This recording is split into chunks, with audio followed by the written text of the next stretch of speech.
This guy is fun to watch. Boy, he's putting on a clinic. Oh, my. That is gone. It is up and away. Ronald Acuna Jr. bombs away.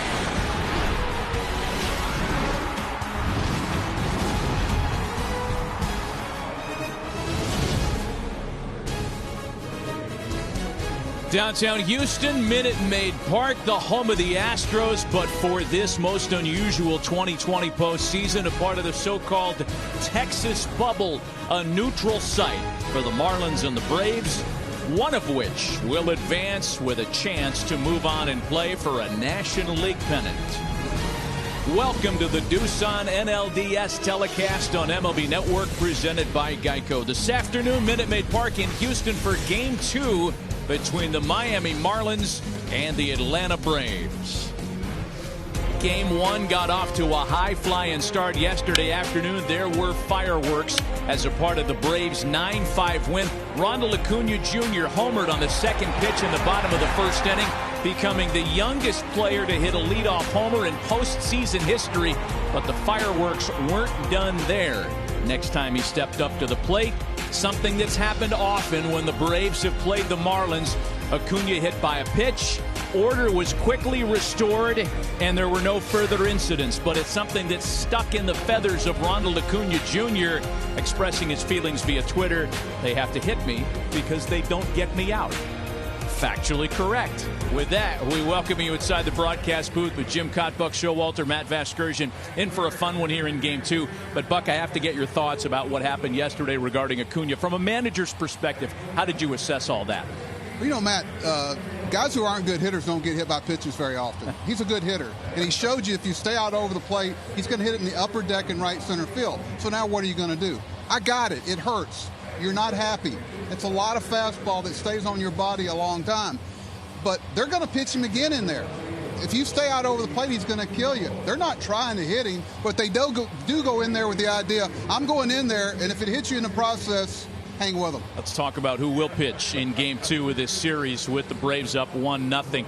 Ian Anderson was brilliant in his postseason debut last week against Cincinnati Reds. 6 shutout innings in that one. And Pablo Lopez makes his postseason debut this afternoon. Well, Matty, if you could build a pitcher from scratch, it would be Ian Anderson. I mean, tall, lanky, arm angle right over the top. 3 great pitches that he can throw for strikes, fastball, curve, change. Pablo Lopez, a live fastball, but a lot of movement to his. He has added a changeup. And yes, like Buck said, if you're going to get Ronald Acuna Jr. out, you're going to run that fastball inside. All right, for some more insights on what we can expect in Game 2, let's say hello to the 4th member of our broadcast crew this afternoon, Tom Verducci. Thanks, Matt. Well, the Braves devour fastballs. You saw that in Game 1. They hit .357 against fastballs, and that's why this is a fascinating matchup. StatCast, powered by Google Cloud, gives us the headlines. Pablo Lopez throws more fastballs than any other Marlins starter. The Braves have not only the 2 best fastball hitters in the big leagues, they're the best fastball hitting team since the 2015 Royals. That's why the key pitch in this fastball battle might be Pablo Lopez's changeup. He's got a good one, and that can keep the Braves from devouring his fastball. Matt? Tom, thanks. Just a part of a fascinating palette of storylines in Game 2 between a couple of teams very familiar with one another. We're back with the starting lineups and the opening pitch coming up next. You're watching the Doosan National League Division Series on MLB Network.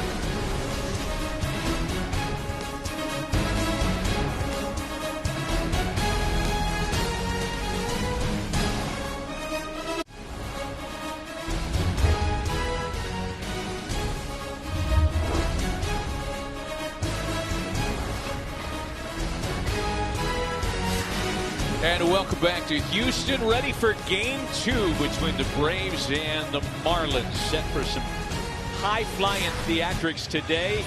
Looking for more of the same from yesterday's thrilling opener. Let's check Don Mattingly's lineup card for the visiting Miami Marlins, brought to you by Geico. We have highlighted Brian Anderson. Last 7 games against the Braves have been big. Anderson was 3 for 4 with an RBI yesterday, and he is one of only 5 Marlins that have spent the entire season on the Major League roster. It has been a coming and going show, the likes of which Major League Baseball has never seen before. Note Magneuris Sierra in center field for the injured Starling Marte. Had a big day yesterday, 2 for 4 with a double in the loss.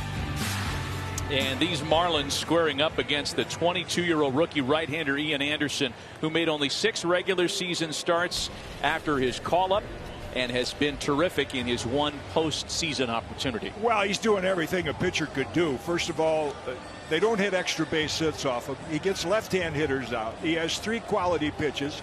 He could throw any one of them for strike one. I don't know how, Buck, he could pitch better than he did in the last start, but we're going to get a chance to see. Yeah, this kid goes way back. You know, they went out and made a draft, and some people kind of said who, and they did a great job in their player development with him. And just like Donnie was saying today, and so was Snitker, they were talking about, unlike a lot of pitchers, this guy got a lot of time in the minor leagues, got a chance to ply his trade. He wasn't rushed to the big leagues. He's got some innings under his belt. It's kind of a blueprint of how you develop young pitchers. Yeah, 377 innings in the minor leagues. Man, that is a lot these days. And it shouldn't be. No. All ready for game 2. Corey Dickerson, John Birdie, and Jesus Aguilar for the visiting Miami Marlins. That balance will switch tomorrow for game 3 when the Braves become the visiting team. Underway is Ian Anderson with ball 1 to Dickerson. Corey was hitless yesterday in the opener, batting 6th. Little different lineup configuration yesterday against the left-hander Max Fried, and it's quickly a ball and a strike. How about this? It's October 7, and it's our first time in a big league ballpark.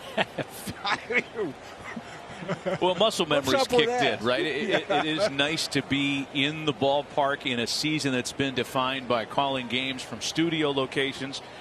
We're very happy and rather honored to be among the few people watching this one in person. And it's 2 balls and a strike to Corey Dickerson. Yeah, I was thinking today, when it was the last time I was in a big league park, it was here interviewing for this job. They hired the right guy. Trust me, Dusty's had a great year. Well, I think they'd have been all right hiring you as well. A's and Astros in action later on. Astros with a chance to close out Oakland in Los Angeles later today. 2 balls and 2 strikes to count to Corey Dickerson. Well, the Marlins finished at 31-29, and they did so amidst adversity so deep that we really don't have time to chronicle all of it in the beginning stages of this game. We do know that down the stretch they had a bunch of doubleheaders, played very well to get here. 28 games over the final 24 days of the season, no days off. A handful of doubleheaders in there, and the Marlins went 15-13 during that final stretch of games to lock up a postseason ticket. They beat the Cubs as big underdogs in the wild card series, and here they are down 0-1 to the Braves. And a swing and a miss. Ian Anderson starts his second postseason start with a strikeout.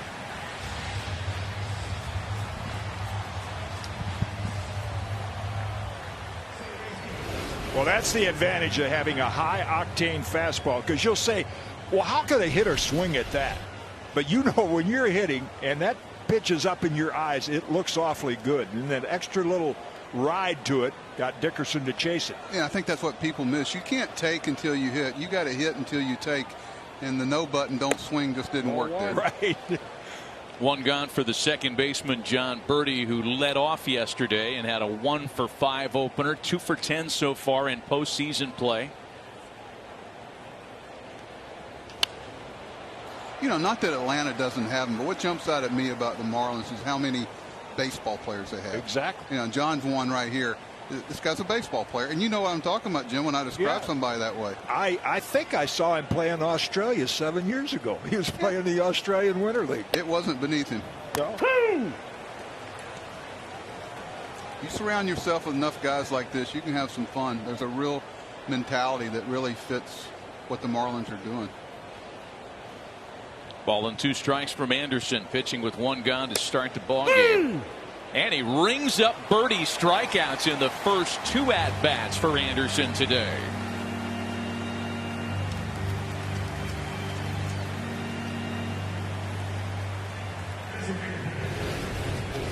Dotted up the corner with that one. Good job by Travis d'Arnaud. He caught it and then tugged it in just to give the umpire a good look at it. We have seen nothing but fastballs to start the game so far from Ian Anderson, the guy that boasts a plus changeup. His curveball was fantastic against the Reds last week.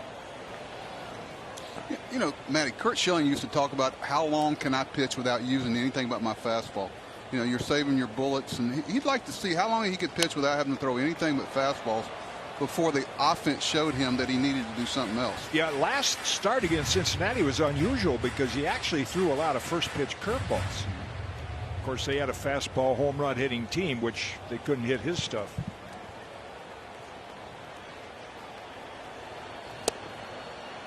Yeah, 12 of his plate appearances against the Reds were started with curveballs. 8 of those curveballs for strikes, and he's in front of Aguilar 1-2.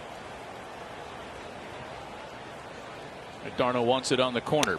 That's funny. You know, you get all these scouting reports this time of year when you got all this information, and you tell all the hitters all this stuff, then all of a sudden they go up there and he throws 10 straight fastballs, and they look over at the guy in the dugout and go, what's going on? Yeah. So things can change. They know you're looking at it too. Into right field, an opposite field base hit for Jesus Aguilar. His first hit of the series after an 0-for-5 opener yesterday. Yeah, this is a little different lineup that Anderson will face than the Cincinnati Reds. You see Aguilar take that pitch on the outside part of the plate, hit it to right field. This is a team that'll use more of the whole field, not rely on the home run like the Reds did, or tried to. That's what I love about this time of year, Jim, and Matt, you can get guys to embrace team elements so much easier. You know, it's all about, okay, we need to win a game. We need to score more runs than them in 9 innings. How do we do it? 2-out base runner now for Brian Anderson, who takes a strike. Anderson again 3 for 4 with an RBI yesterday. Those were his first hits of the postseason. The Marlins were able to beat the Cubs without Anderson contributing a single base hit. Their biggest power threat, a team leading 11 home runs during the regular season, and it's 1-1 to Brian Anderson. Yeah, I always felt the #1 rule, Buck, when you get to postseason is forget about what happened during the season between teams or pitcher-hitter matchups, because it's a whole new mentality. Which guys can handle the pressure, and as you said, embrace it. You know, Jim, there's basically, 4 times you manage. You manage in spring training a certain way. You manage the regular season a certain way. You manage this god-awful thing called September call-up baseball that we finally fixed. Right. Yeah. And then you manage again in the postseason. And with the playing without the off days now, it's a lot more like the regular season. But, the players have to approach it that way, too. There's 4 different mentalities.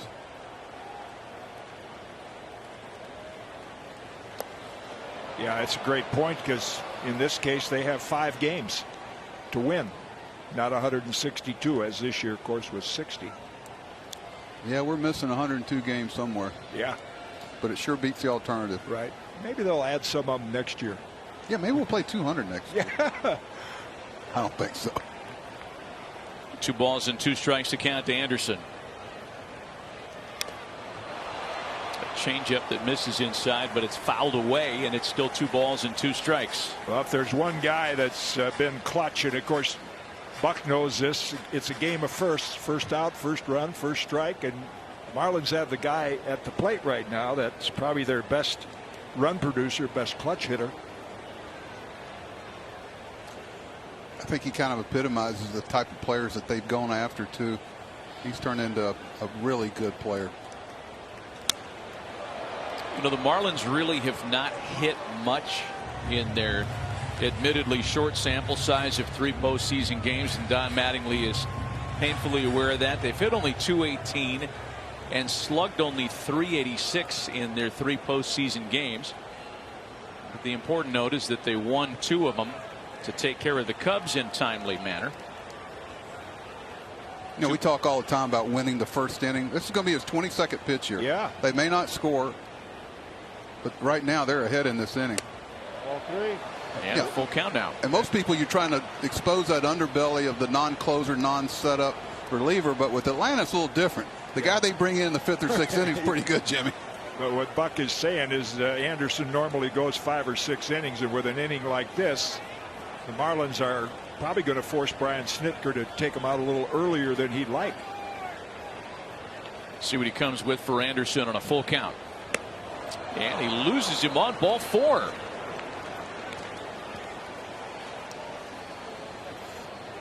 Well, I couldn't tell if that was a curveball that got away from him or a changeup, something of not plus velocity that just sailed on Anderson. So a couple of strikeouts. Yeah, there's that 3-fingered changeup. And Buck, you were mentioned the 4-seam action, the rotation like you'd have on a fastball. That's what it was. Just came out a little early and went high. Yeah, he's one of those rare guys that throws a cross-seam changeup. Most guys don't do it that way. That's why he gets great spin on it.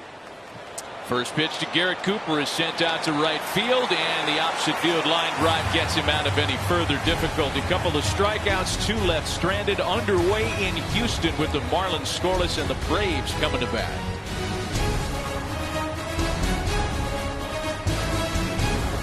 Let's take a look at Brian Snitker's Braves Geico starting lineup for Game 2. It starts with Ronald Acuna Jr. literally and figuratively. Last 6 games against the Marlins have been big.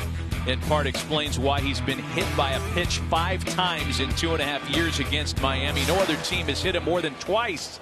And Acuna leads things off to begin Game 2 against the 24-year-old right-hander Pablo Lopez, whose last start came back on September 24th. It's been 12 days between actual game assignments for the Marlins right-hander who gets Game 2 today. 0-1 to Acuna's fouled off, and he's quickly behind 0-2. I think that's that new changeup, not new, but better command of it that Tom Verducci was talking about. And nobody keeps the ball at the lower end of the strike zone much better than Pablo Lopez.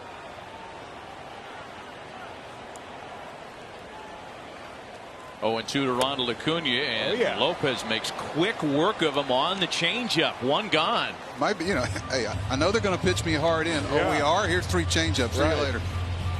That was fun, and that's why you come to the park, Jim. That's for sure.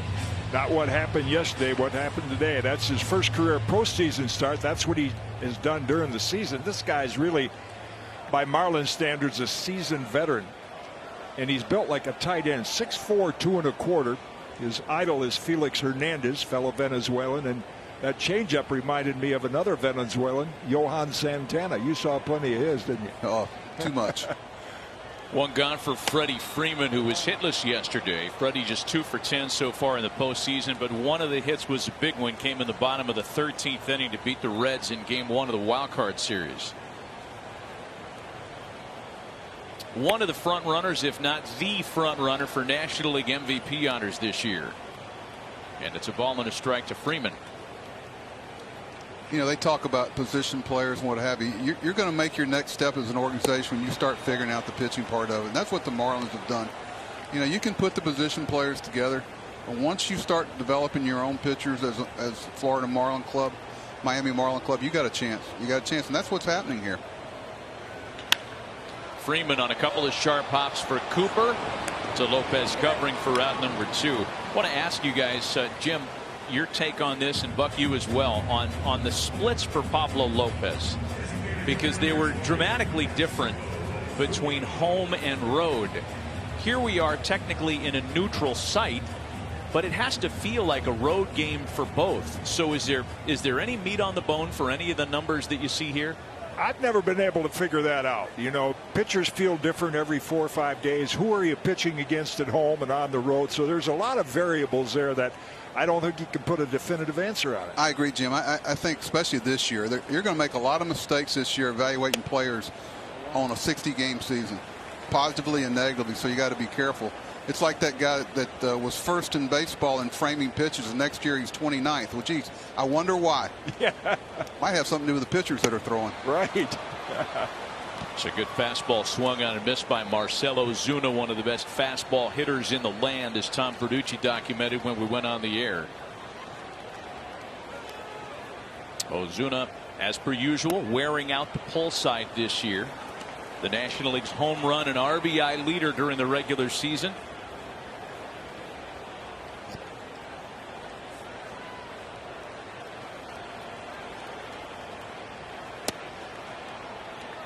a strike. Marlins defending him as such. You know, we talked about that yesterday. When you come into a park like this, you're talking about where you're going to place your outfitters. And they decided to cover the gap in left center. It cost them a little bit yesterday. It might not today. You know, in this ballpark, you got to decide whether you want to try to take that big gap out or you want to let them have the ball down the line. There were 2 balls hit to the left of the third baseman yesterday. They got all the way to the fence and guys scored from first on. So today it may work out. Last night it didn't.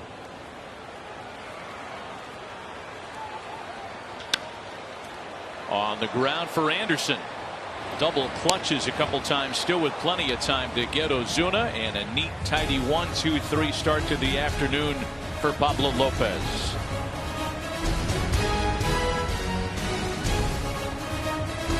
The National League Division Series is presented by Doosan, official partner of Major League Baseball. And this MLB Network telecast is presented by Geico. Happy Geico-ween. You could save even more by bundling home and car insurance. Jim, you're laughing like I just made that up. That's what it says right here. Okay. Geico-ween. Happy early Geico-ween to everybody. Scoreless after just an inning. Back with Jim Cotton, Buck Showalter, Tom Verducci, Matt Vasgersian with you, and it's 0-1 to the leadoff hitter this inning, Matt Joyce. Joyce, Rojas, and Sierra against Ian Anderson, who survived 24-pitch first to strand a couple of early base runners and shut down the Marlins. Joyce, a non-starter yesterday against Max Fried. He had a pinch hit single late in the ball game and takes a strike.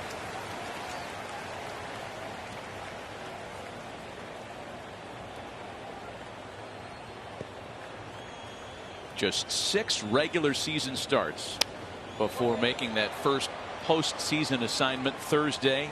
The 6 shutout innings from Ian Anderson. Yeah, and Matty, you mentioned the pitches. And Buck knows from sitting in the dugout, they count pitches religiously now to a fault, I think. Another long inning for him. This is critical for him to have an economical inning. Off to a good start as he strikes out Matt Joyce. You know, Jim, I'm always leery of that guy. I go, hey, how you feeling? He goes, well, how many pitches do I have? Yeah, right. What comes first? You're going to tell me? Or are you going to base it on how many pitches you throw? Now, Buck mentioned a while ago the cross-seam fastball. Now, if you follow baseball, pitchers throw with the wide seam, which is cross-seam, narrow-seam, sinker. So change-ups from Anderson look to the hitter fastball like they're a cross-seam fastball. At no point until it's about 3 feet in front of the plate, you realize it's a lot slower than his fastball. Here's Miguel Rojas now. Homered yesterday in the loss and takes strike 1. And perfecting his craft in the minor leagues about, okay, this works, this doesn't work. He throws every one of his pitches out of the same window. If you look, because I would always talk to hitters, what does he present that's not cookie cutter? You know, you got to be careful about straightening guys out too much and take away their deception. You know, a lot of times I'll see guys go, oh, we got to get him doing this, doing that. Wait a minute, he's doing real well. Let's let him fail first at this. I like that. He only threw 3 of them in the first inning. That is his best weapon without a question. Opponents are hitting 94 cents against his changeup this year. Ground ball for Swanson at shortstop, 2 away. 5 for 53 with 22 strikeouts are opponents against Ian Anderson's changeup.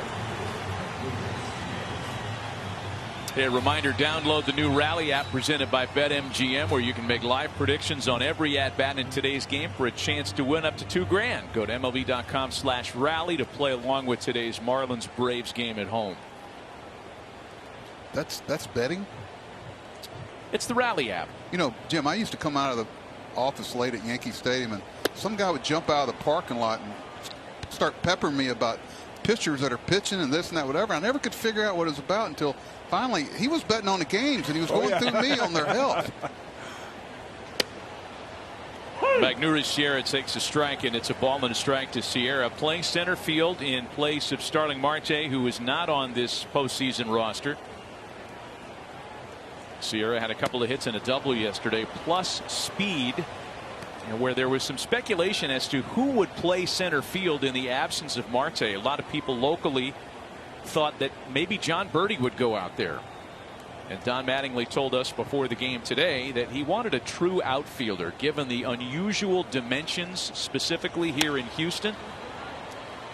Buck, this is not a garden variety outfield to play defense in.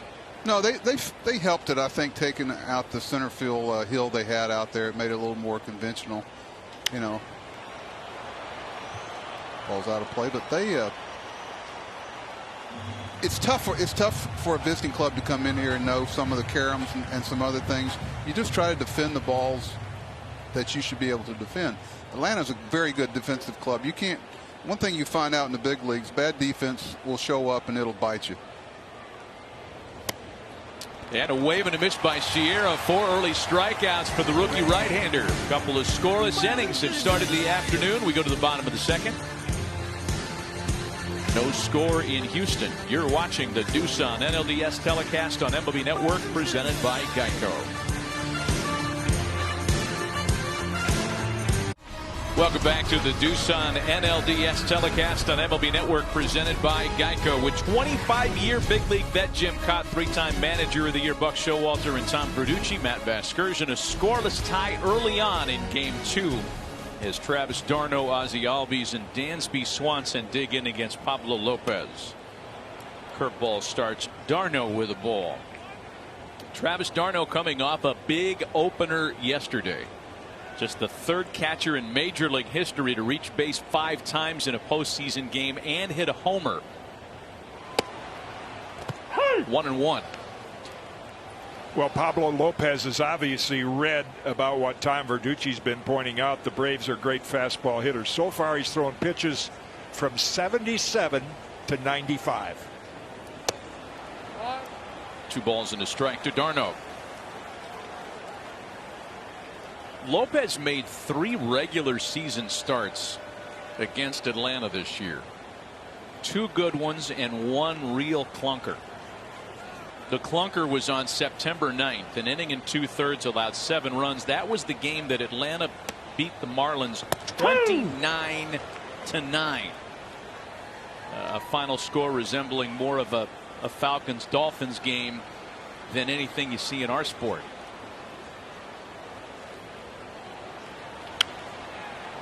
Still 2-2. It was that one game that has kind of skewed all the head-to-head numbers between Atlanta and Miami. If you look at the numbers collectively, you'd think that the Braves whacked the Marlins all year. It really wasn't the case. The Marlins represented very well against Atlanta, a team that has dominated them the last number of years. Full count now.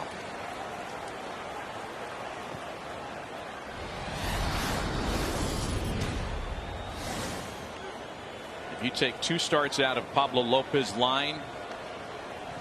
Sparkling. d'Arnaud's jammed, a bouncer for Anderson. Tom Verducci has a little bit more on Pablo Lopez. Tom? Well, Matt, to tell the story of Pablo Lopez, you begin with his parents, both medical professionals in Venezuela.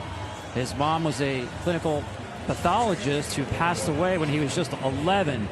His dad was a general practitioner who, as he said, taught me everything that I know about baseball. And Pablo was set to follow in their footsteps and considered medical school until the Mariners offered him a contract. And it was his father who encouraged him to sign and play pro baseball. He said, school will always be there for you. The Marlins acquired him in a trade with the Mariners. And this year during the COVID shutdown, his dad spent 3 months with him.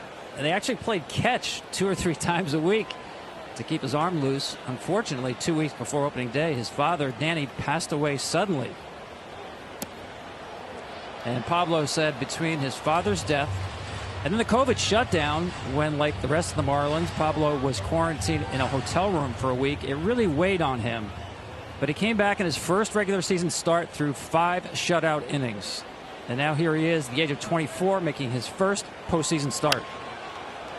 Ozzie Albies lines a pitch foul. Yeah, Tom, and in Lopez starting today with 12 days of rest, Don Mattingly pointed out with us today that Lopez was the guy that resumed play after the long COVID shutdown that the Marlins endured. So these long stretches without being on a big league mound, not as foreign for Lopez as they may be for some others on the staff. And a good thing being a pitcher instead of going to med school, you have no student loans. worked out pretty good. Yeah. I think his thought about playing baseball might have coincided too when he got to be 6'5", Jim. Yeah. Just fouled away, and Albee stays alive. What a terrific story. I mean, talk about humanizing a guy that wears a sports uniform that you might ordinarily just look at as just an athlete. You hear things like that, details about a player's personal life like the ones Tom points out, and it really makes a guy easy to root for. 2-2 to Albies is bounced out to first for Cooper. You know, I'm fascinated by clocks of infielders. Like you see Swanson last inning, know that he had to hurry a little bit. There, you know, the speed of the runner dictates, can I get to first base or not? Do I have to feed the pitcher? This all happens in about a half a count. And that's what you try to do when you get young players in the big leagues. You try to get their clock right. Because major league players, the problem they have is when the game gets sped up and they go too fast. Isn't that a great camera angle? Gosh, if I had that, nobody'd ever go slow down the line on our clock. You'd have them every time. Come here, young man. Let me show you something. Find that very easy to believe. Oh, no, not me. 2 gone now for Dansby Swanson. Well, the pressure it puts on infielders when you do that to speed their clock up. Sure. You know, that's something. You watch Tampa Bay play, and these clubs, they go down the line, and the infielders know it. They know who goes hard down the line and who doesn't. Probably the biggest compliment you could give a player is and he was a terrific friend for the years I was in Minnesota, the late Kirby Puckett. They clocked him going to first base on a ground ball the same time in his last year as his first year. Always, and you know that from being, he always ran hard every ground ball he hit. And the infielders knew it. Hey, Kerb's running. Let's go. Yeah. When he's going from first and second, back when you could break up a double play, the shortstop look over him and go, hey, give me this ball quick. Yeah, right. I got this bowling ball coming down on me. They didn't have the no contact rule then. Ball and 2 strikes account to Dansby Swanson, who was 1 for 4 with a couple of RBIs in yesterday's series opening win for Atlanta. Got a shot at Ron Washington there. Probably top 3 infield coaches in baseball, just trying to be fair to other people. Boy, has he helped a lot of guys, starting with Eric Chavez out in Oakland. I was watching him during BP early this morning, really. I mean, the things he does, the program, the work habits that he installs, and you see infielders get better and guys maintain. It's just as important to maintain your skills as it is to get better. Swanson with a drive out to left field. That ball well hit. Dickerson looking up, and that one is gone.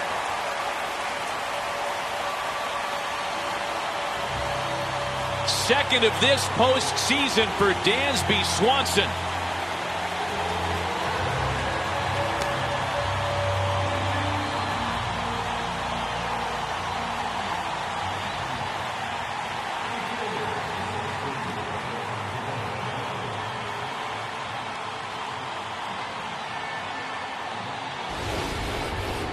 A lot of quirks in this Minute Maid Park, and here's an example of one of them. Dansby Swanson, you see it just hit above the yellow line there. Well, if it hits below that, it's going to come back in play. So he got most of that one. You think so? I mean, that's hit out of every park in the big leagues. That ball was crushed. And from a guy that doesn't give up a lot, Pablo Lopez allowed only 4 homers in 57+ innings of work during the regular season. And by the way, the Braves hadn't hit a ball out of the infield until that. A little down. You know, so many home runs are being hit so far on balls down. You notice that, Jim? Well, just the extension they get down there. Pedro Martinez made a great point yesterday on the post-game show, and I'll tell you about it in a moment. I learned this early on. I mean, down and in, I hit a few home runs, but not a lot. But everyone, down and in is the easiest pitch to just drop the barrel on it. Now, down and in, out of the strike zone is a different thing, but down and in between the knees and the thighs, I mean, that's like hitting a driver off a high tee.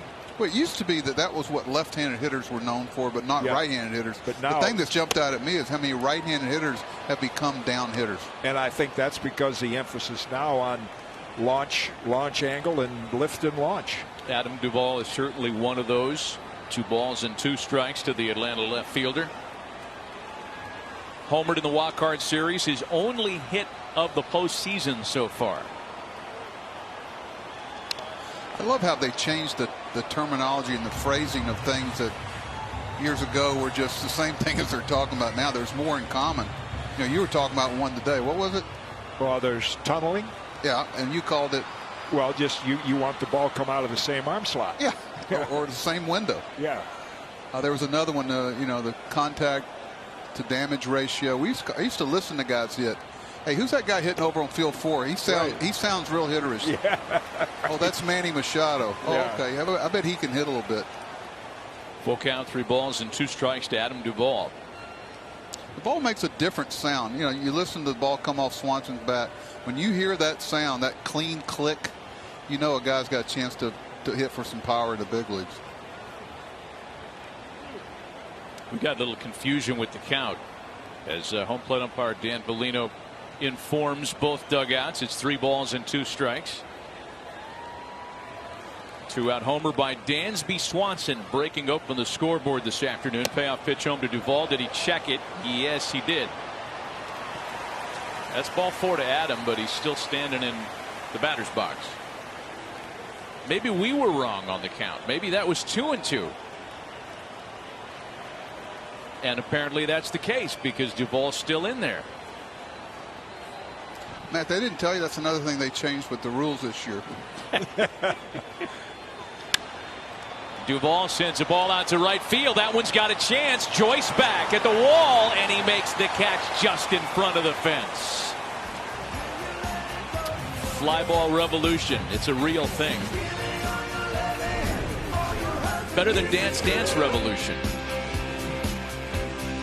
Dansby Swanson goes deep here in the bottom of the second, and the Braves are on top 1-0.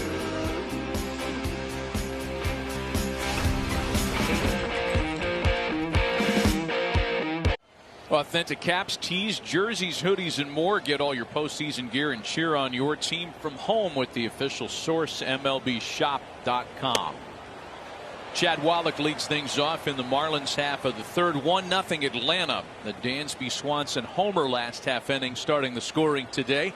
Wallach, Dickerson, and Birdie here against Ian Anderson in the third.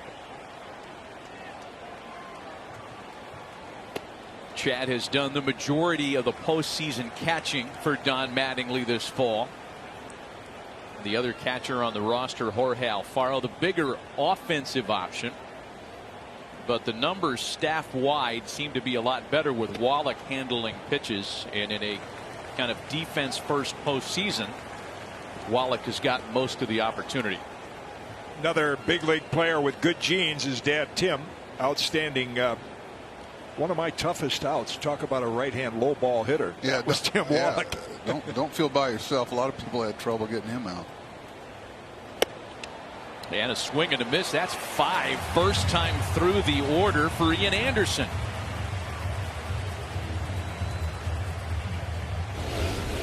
You could tell the difference between the first inning and now. See that spin on that ball. That was a little, looked like a 2-seam fastball moving back in the narrow seam. But and you see how everything looks the same. It's out of the same slot, same spin, except for the breaking ball. Right. You know, the pitch recognition is really hard on this guy. Back to the top of the order now, Corey Dickerson, who struck out in his first try today.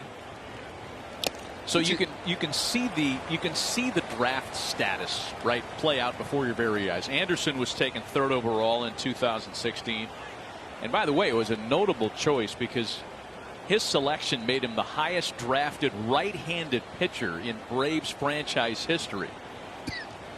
Not to mention, he was just one of 6 high school right-handers to be selected with a top 3 overall pick in the last 30 years. who were the top 2 that year? Do we have that? I'll bet we will get it. Oh yeah, I'm sure we will. Yeah, asking you shall receive. But you know, that just tells you how scouts being able to make that decision. I mean, you've got a multiple top 30, 40 players in the country. And somebody pounds the table and says, okay, this is who we're taking. I think Nick Senzel was taken that year by the Reds. Mickey Moniak was the 1-1 by the Phillies. I mean, in Ian Anderson, the Braves are convinced, as they should be, that along with Max Fried and Mike Soroka, who unfortunately was lost all year with the Achilles injury, there's a three-headed monster, a core of starting pitchers, all young, all with minimal wear and tear and controllable years, that could be headlining a Braves rotation for a long, long time. Well, this is all by design. It started quite a few years ago, and they knew who they were. Another good changeup, Jimmy. They knew who they were. They went and got these players. They drafted them. Everything they did was towards being more competitive as it came. And they're getting to see the fruit of their labor. There's so many homegrown players here through, player development, scouting. People just went out and put their nose to the grindstone and knew who they had to be and how they were going to do it and stayed with a plan. And they're getting to play this time of year now. 2 gone now for John Birdie. Yeah, they traded for Fried. That's what they've done. It when you develop players that another club covets them enough to give you a player, or one of your players. That's part of it too. When you develop players, it's not just for your club; it's for the pieces that your major league club might need. Birdie on a couple of hops for Austin Riley, and a 1-2-3 third turned in by Ian Anderson. 2.5 gone in Houston, still 1-0 Braves.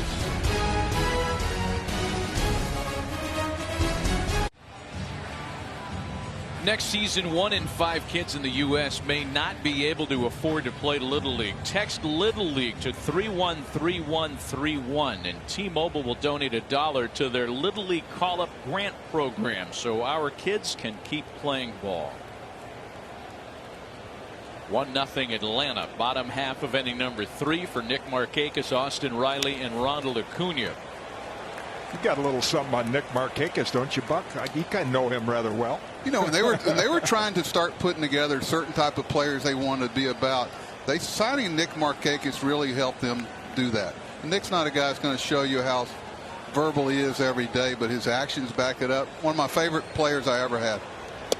Just a consummate pro, but doesn't take himself too seriously. Very quiet, funny guy, but not, he's not going to show it on his sleeve. Competitive, loves to win, and cares what his teammates think, and understands the weight his words carry. That's the real mark of a leader. A strange year it's been for Nick, initially choosing to opt out because of concerns over the COVID pandemic. Then he decided to come back and play. Then he was actually put on the COVID reserve list for fear that he might have been exposed to the virus, when in fact he was not.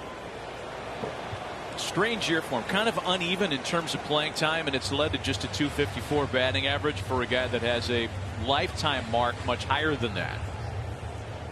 He was a guy that people could get a hit off a good pitcher late in the game. No ego hitting.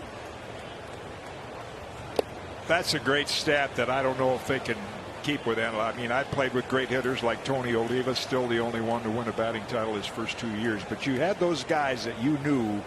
Lonnie Smith with the Cardinals, when ducks were on the pond, that's off a good pitcher. Have good pitching. That's off the fist and into the opposite corner for Nick Markakis. Takes a tricky carom for Dickerson, turns into an easy leadoff double in the Atlanta third. When Nick came out of college, there was a lot of talk with the Orioles whether he was going to pitch or play the outfield. He had a big-time left-handed arm. Like I said, no ego. Yeah, I'll take what he give me. In on the fist, and he fists it out to the corner. Like you said, with the Miami outfield playing the gaps, that's an easy double once it heads down the line.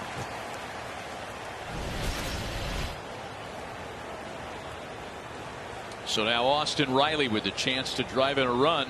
Leadoff hitter at second. Jim, here's where the game's changed, and I'm not saying for worse or better. I was going to say it when I saw that swing right there. I mean, he's hitting worse. You know from a manager. Is he hitting fourth or third today? Yeah. But it's not their fault. No, I'm not. Believe me, it's the way. It's okay.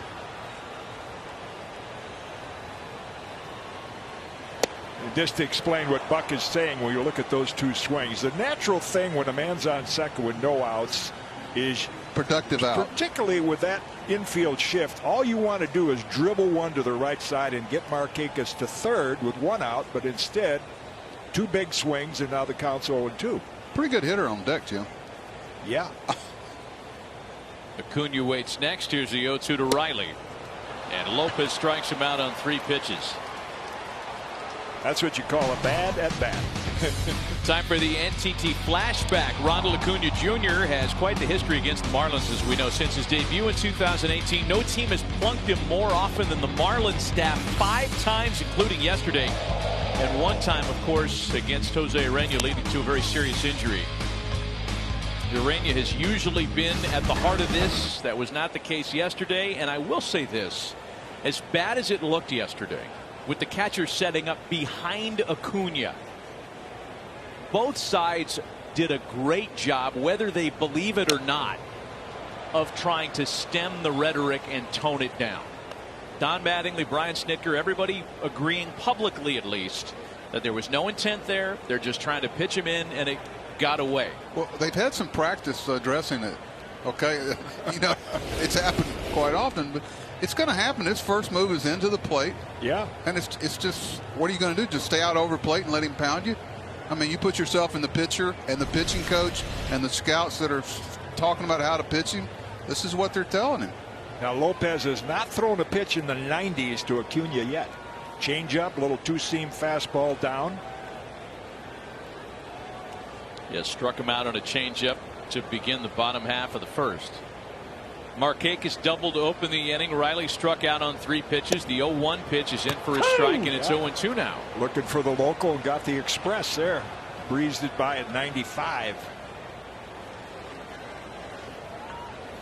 This guy can pitch. 6 for 16 this postseason. Really big career postseason numbers. And when you say career, it's one that began only 2 short years ago. Acuna Jr. is off to a like a Freddie Freeman-like beginning to his career, in that when Freddie debuted, the Braves went to the postseason 3 of his first 4 years, and then there was a kind of a valley that the Braves would prefer not replicating in Acuna's time with the team. But man, when you're treated a postseason play right at the start of your career as consistently as a player like Acuna has been, what a privilege. And Lopez strikes him out again. Just a tick under 90, and what that's saying when we talk about the different miles per hour, Pablo Lopez is more than just a hard thrower. He's got movement, he's got late movement, he's got change of speeds. You see how the bottom dropped out of that one? That may have been the changeup, even though it registered low. You see the side spin on that ball. Nothing like late movement. When to the hitter it looks like it's going to be knee high. Boom, bottom drops out. It's going to be up to Freddie Freeman now with 2 out.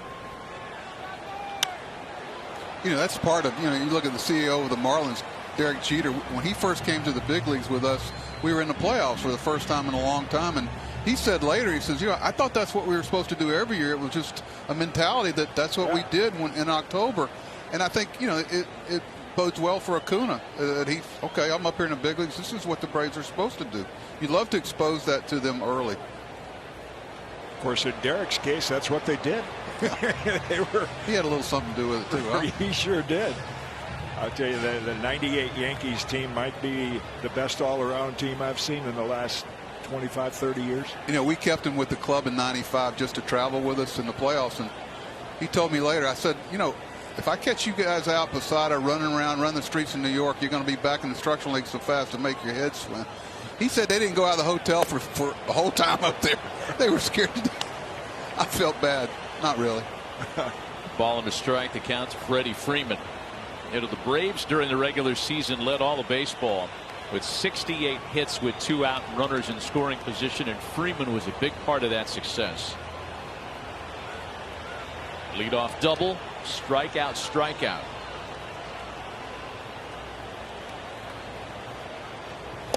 Freddie this year, a .423 hitter with runners in scoring position. With runners in scoring position and 2 out, he hit .353. Now, these are Freddie Freeman moments, as Braves fans are well aware.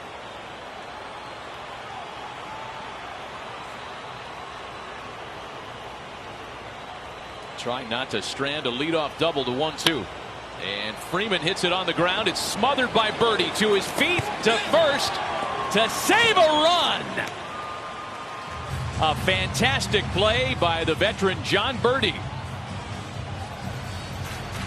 Braves are turned away despite a leadoff double and because of some great infield defense by the Marlins.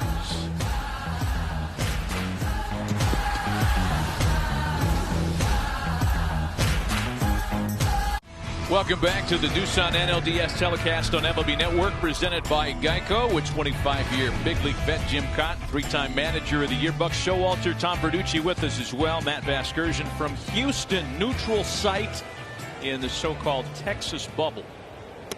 1-0 Atlanta as Ian Anderson goes back to work with already 6 strikeouts through 3 innings. So get Aguilar, Anderson, and Cooper in the Miami 4th.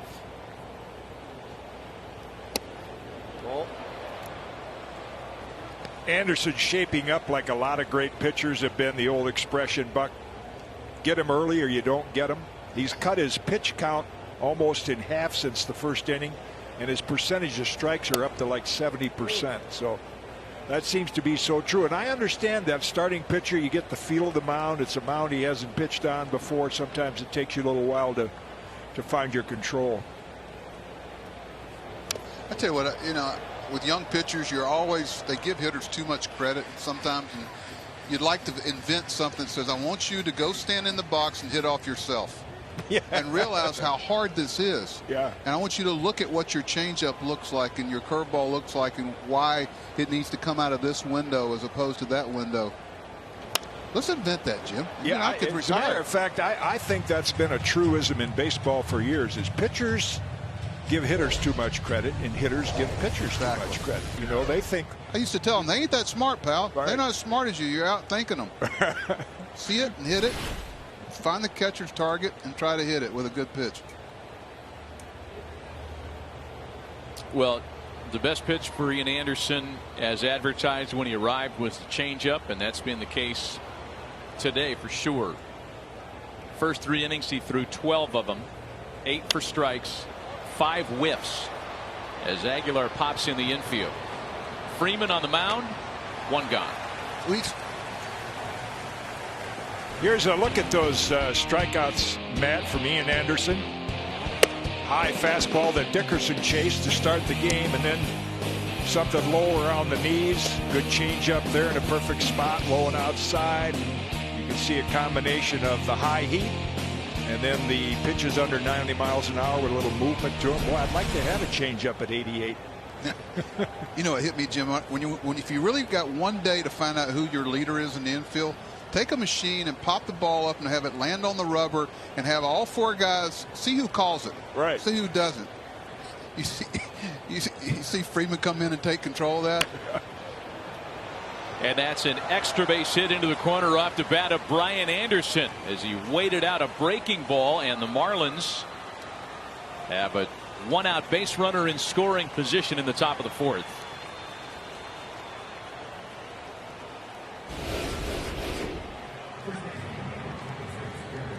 Inside early in the count. Hitters are usually early in the count, more inside conscious. Watch it pop up here. A lot of guys could catch this ball, but he does, especially on the mound where you're running up that hill and your eyes are up in the air. Of course, I used to take that, pop it up. Now, Jim, you would catch it yourself. I know you. Mattingly was always the guy that would call it. When you had 4 guys fighting over it, you knew you had the right 4 guys. Yeah. Here's Garrett Cooper now. Line to right in his first try. Had a big 2-run double yesterday and a first pitch fastball misses off the plate. Garrett Cooper is the Marlins' best, if not one of the best, breaking ball hitters in their lineup. And we'll see how aware of that somebody like Anderson would be.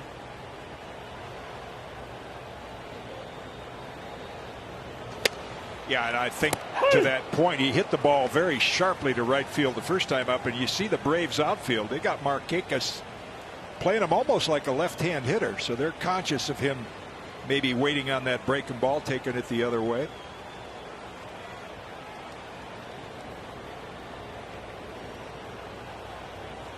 He lined him out with the curveball that first at bat, and it's 2 balls and a strike now to Garrett Cooper. Very unique field here. Probably the fastest natural grass field in baseball. I mean, this is like playing on the old turf sometimes. It's so fast.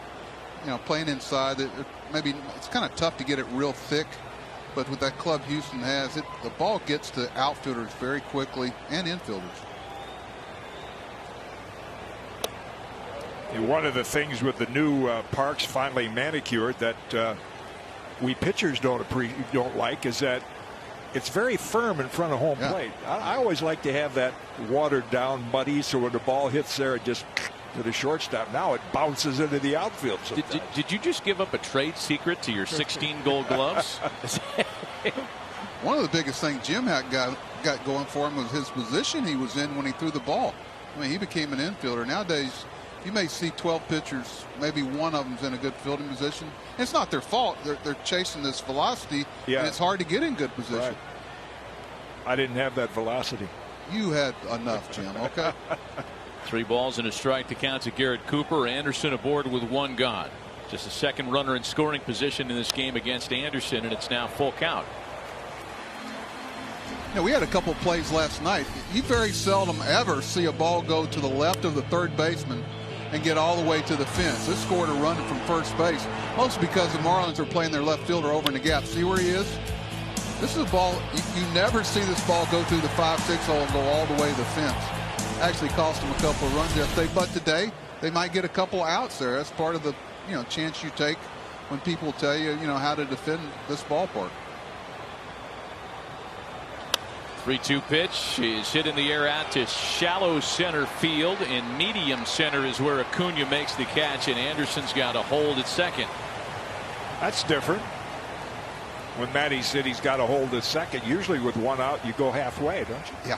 Yeah. The runner goes halfway, so just in case he drops it, you can score.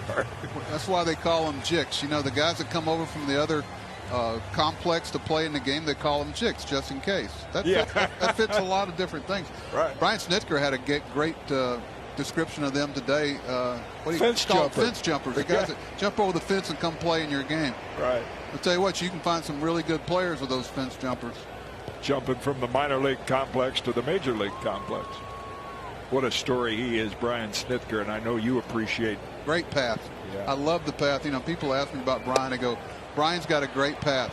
When people say, I bet you've never seen that before, he goes, oh yeah, I was in Dominican, I was in Puerto Rico, I was in instructional league, I was in rookie ball. His path has allowed him to have the right amount of sympathy and empathy. There's a fine line between. A lot of coaches forget how hard the game was to play and how bad they were on a given day. 0-1 the count to Matt Joyce, trying to pick up a 2-out now base runner at second, and Joyce sends a fly ball into left. Swanson, Riley, and now Duvall to retire the side and strand that double. So a leadoff double stranded in the bottom of the third, a 1-out double stranded here in the top of the fourth, and it's still 1-0 Atlanta. First of 4 division series games in baseball. A's and Astros. Houston trying to close out Oakland. Jose Urquidy and Jesus Luzardo trying to stave off elimination for the A's. Charlie Morton and Masahiro Tanaka later on TBS. And then the late game on FS1, Zach Davies and the Padres looking to get even in their series with Clayton Kershaw and the Dodgers. Great division series action all day long. Here it's 1-0 Atlanta.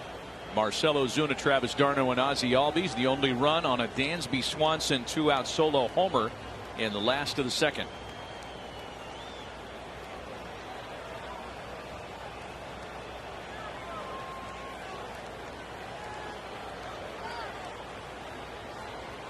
Oh, and 1 to the former Marlin, Marcell Ozuna. Signed with the Braves on a 1-year deal when the negotiations to bring back Josh Donaldson took too long. And I think we would all agree, looking back, as good as Josh Donaldson is and as highly coveted as his presence is, that a 1-year deal for Marcell Ozuna, another division crown, and a potentially even deeper postseason run, it all worked out okay for the Braves. Yeah, sometimes a subtraction is a good addition, and it may allow you to do other things financially that you wouldn't have been able to do.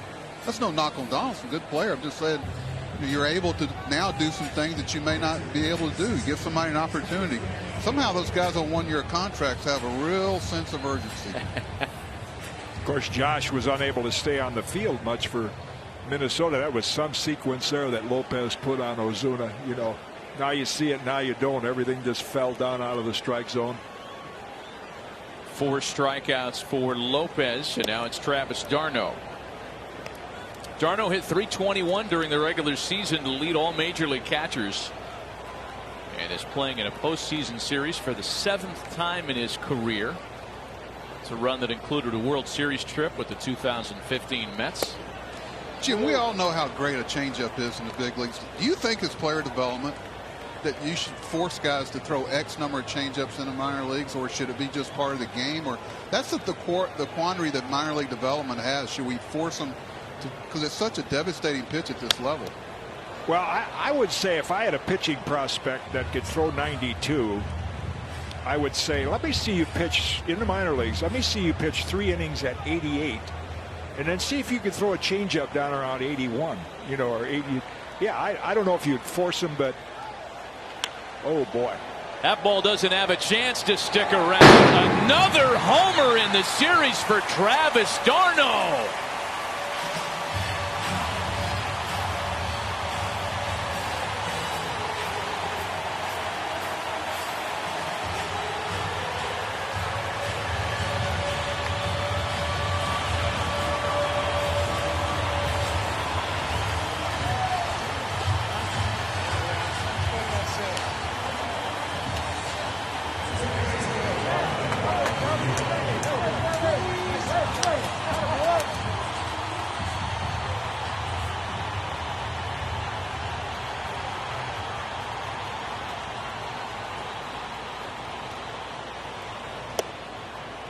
We talk about how infrequent it is for Lopez to get touched up with homers. That's the first time he's given up multiple home runs in a game since last September. That's that real estate philosophy there. Location, location, location, and that changeup, the one to Ozuna, down below the knees, strikeout. That one just kind of hung there about bell tie and said, here, hit me. And d'Arnaud did. This guy's becoming some kind of a postseason player. Oh, let me tell you. Mets released him, didn't they, like 5 years ago? They did. Mets released him actually last May. He was signed by the Dodgers, played 1 game. They traded him to the Rays for cash considerations, kind of a throwaway deal. And from there, the Travis d'Arnaud kind of comeback story began, because he turned into a completely different hitter in his time in Tampa Bay through where we are right now with the Braves. You know, every time there's a ball hit in that hole, that 3-4 hole, you're used to going. Let's take another look at this first. That's a lot more. Listen to the sound. Hey. Ouch. You know what I think of every time I see the fans out there in the cardboard? What is that thing at the state fair where you throw the ball and knock over the dolls or something? Yeah. I'm waiting for one of them just to kind of go down and bounce back up. Well, you know, Andrew McCutchen was playing catch with one of the cardboard fans, and he hit, I think it was a young fan, and found out who the pitcher was, and he sent him an autographed ball. Exactly. Yeah. That sounds like Kutch. 2 gone for Dansby Swanson. No, I was saying is, you know, you see ball hit in the 3-4 hole that we're all used to seeing it come off the bat, and you go base hit, and even the fans start yelling. Then all of a sudden they realize there's a guy out in short right field. Matt, what do you want? What do we want to do about this? I want to get rid of it. I know what you want to do, and I to what little support I could lend, I back you up on it. We'll talk about it a little bit later on. Into the shift, we'll give you a little hint, goes the Swanson line drive. Into the night went the swing by Travis d'Arnaud. I guess it's still daytime out, so there's a problem with that metaphor as well. Anyway, second solo shot of the game for Atlanta, 2-0 Braves.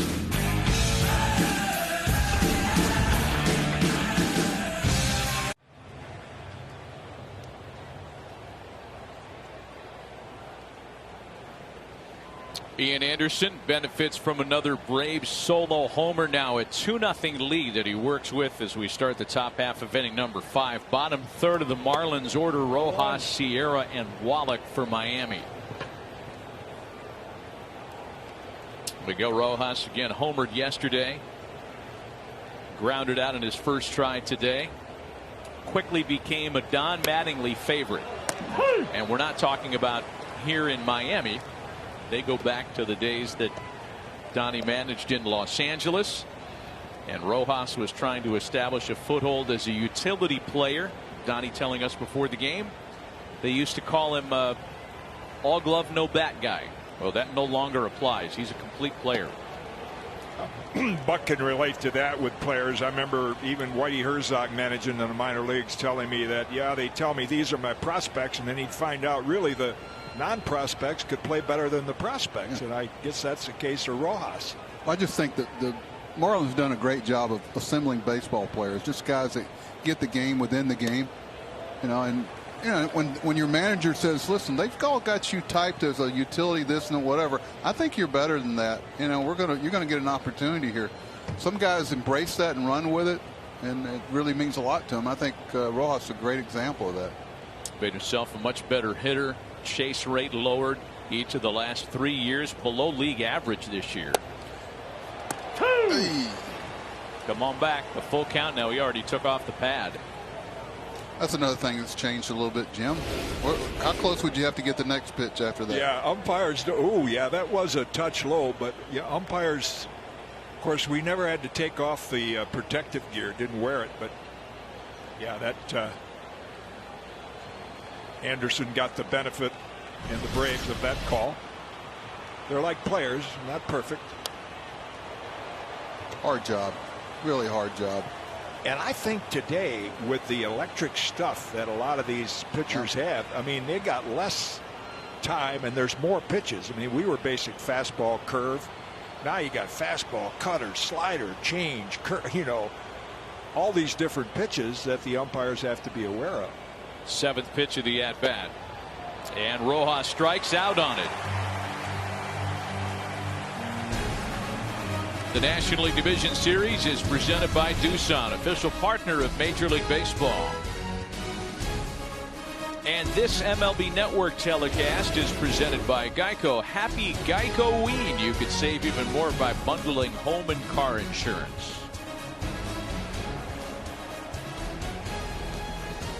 7 strikeouts for Ian Anderson. Punched out 9 over 6 scoreless innings against the Reds in the wild card series on Thursday. And here's Magneuris Sierra. Sierra was a strikeout victim in his first at bat. Good idea if he tried that on purpose. He reminds me a bit, Buck, of a player the Marlins had years ago. Yeah, exactly. I was thinking the same thing. Yeah. You look at Freddie Freeman here and what he causes him to play at. If Freddie has to move to his right at all, he's going to the bag. What he can't do is chase this bunt to his right. He's got to go directly to the bag because you're not going to be able to get him if you vacate the position. Anything that firm, the second baseman is going to be able to get to. But if Freddie goes to his right, he's safe every time. The pitcher's got to chase this ball. He can't go directly to the bag because that feed doesn't get made in time. I know it would take an extra good jump, but I always told my first baseman like Don Mincher or Keith Hernandez, I said, you go to the ball. I will get to the bag as quickly as I can. And Jim, you're one of about 1,000 that could do that because your delivery allows you to do that. For Freeman to step to his left to make a routine play of it. 2 gone.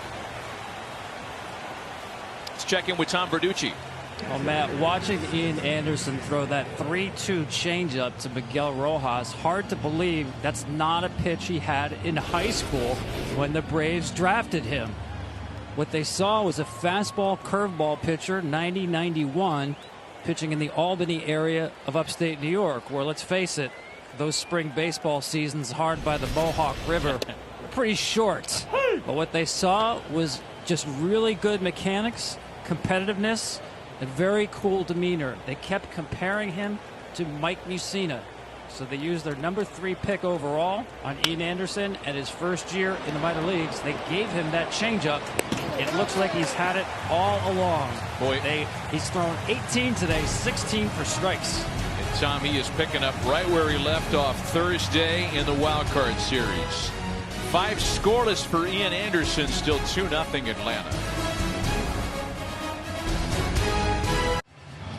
Call the shots during the postseason and compete for cash prizes with MLB Rally, a new free-to-play game where you make at-bat to at-bat predictions in real time. Download the Rally app today. See official rules at MLB.com/rally. And if you were going to play the Rally app for Adam Duvall, the feast or famine choice would likely be in front of you, because Adam will strike out every once in a while, but he will also go deep a lot, as he did 11 times in September to lead Major League Baseball. And he's the perfect profile of today's hitter. Yep. 40% would be, or 38% strikeout, walk, home run. There were 10 3-homer games in Major League Baseball this year. 2 of the guys to do it are on the field. And Adam Duvall actually did it twice. In a 60-game season, he had 2 3-homer games. One against the Marlins, and that one kicks off Anderson's glove. Duvall is aboard to open the home 5th. Yeah, it's a critical error for a couple of reasons. As you see, it looks like it hit off the heel of Brian Anderson's glove. That in between up didn't really, footwork so important to an infielder, and he really didn't have his feet set there. You see it catches the heel in his hand, because now as the Marlins go into the shift for their infielders, but with Markakis, they got the hole open between first and second and an acre of ground to left. I don't get it, but you're talking about a great hit and run guy. Markakis could do it in his sleep. I'd have a hard time giving him that much room over there. Yeah. But, well, his last hit went that direction. Well, I think the other issue with the shifts is that you've got to practice the base coverage. You got to practice the different angles. You know, this is different for a lot of guys that get, you know, to this level. You've got to practice the double play from this alignment. It can't just be something that shows up during the season. I think a lot of times too, when you shift like that, it tells you a little bit how they're going to pitch you. Yeah, like that was inside. The first pitch was outside. I know there's a lot of talk about, you know, hitters just aren't accustomed to doing that, but I remember asking Tito Francona a couple years ago, do your hitters in batting practice just take 1 or 2 rounds and try to hit it the other way? I don't know that they work on it that much. They do in spring training. About game 10, it goes away, and everybody's trying to hit it over the shift. Ball and 2 strikes to Nick Markakis. So Matt, what's your thought on the shift? Well, what would you do? It was a perfect segue back to that. I would do what I heard proposed initially by you. Wait a minute, man. Which is, you got to have 2 infielders on either side of the second base bag, and do whatever you want with them. Everybody's foot has to 1 foot in the dirt for everybody, right? So you can't put the beer league rover out there in short right. And now look, a lot of the fans of advanced metrics and analytics would, and I am too, believe me, Jim and I are. We all are, but they would kick back on that as Markakis strikes out. They would say, and their line would be, it's about run prevention. So congratulations, run prevention has been perfected, but what it's done is it's taken away the athleticism of our game, and no longer is there a reward for a bat to ball skills player. Tony Gwynn and Rod Carew were outliers. They'd be able to hit into or out of any defensive stunt you ever created. Oh, Tony Gwynn. But the rest of the players that play this game are mortals by comparison. And I agree with you. You have to legislate the way defense is played now to restore a little bit of the excitement of the game. Well put. Nice, Matt. Back to your Nick Markakis, you know, that last at bat, you see he was actually trying to go the other way on that high pitch that Lopez struck him out on. But that's a big out for the Marlins right there. Years ago, Tony Gwynn was wearing us out with the Diamondbacks, and before the game I just said, you know what we're going to do today? I want everybody to go play a place that you don't ever play off this guy. Just find a spot on the field and go some spot, because he's hitting every spot we're not playing. He goes 0 for 5 that night. I go, man, we got this thing figured out. Next day, I think he was 4 or 5 hits off of us. And every at bat, he'd look in the dugout and go, there you go. Play him over there again.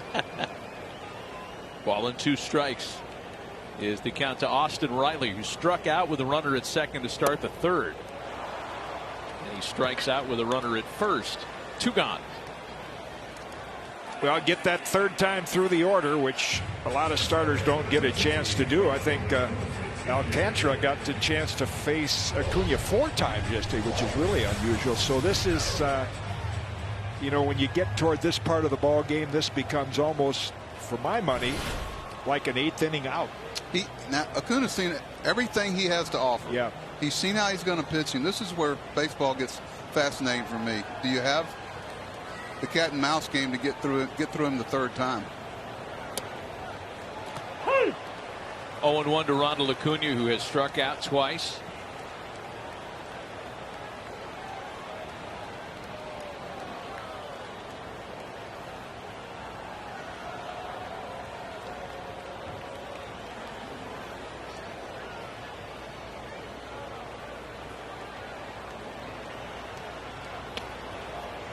Acuna's postseason numbers, and again we talked about how he's played in the postseason now, or the Braves have played in the postseason in each of his years in the big leagues. 17 for 49 with 10 extra base hits.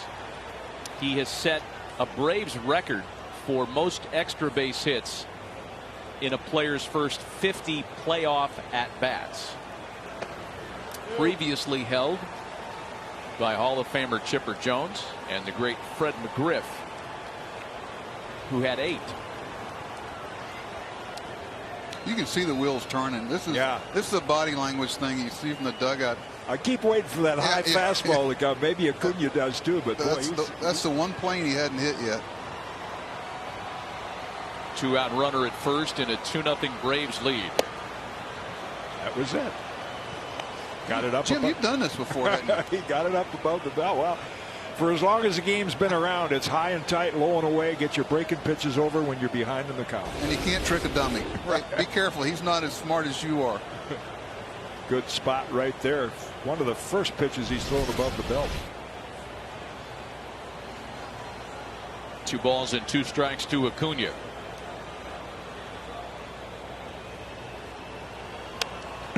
Boy, he's made some good pitches. Yeah, I'm telling you. And you know the catcher's sitting in there. And hitters can feel if you move too fast, too early, they can feel you move in on them. But if you can't defend it, it doesn't matter. And as you see by the graphic, he's not easy for anybody, particularly the Marlins, to get out. He's a smart hitter. I tell you, you can tell he's taken the bats that he's had and trying to make an adjustment to the pattern. Braves were 5 for 13 with 2 outs yesterday, and Acuna's now run to a full count, 3 balls and 2 strikes. Atlanta as a team during the regular season hit .254 with 2 outs, and that was the 5th highest average in baseball, believe it or not.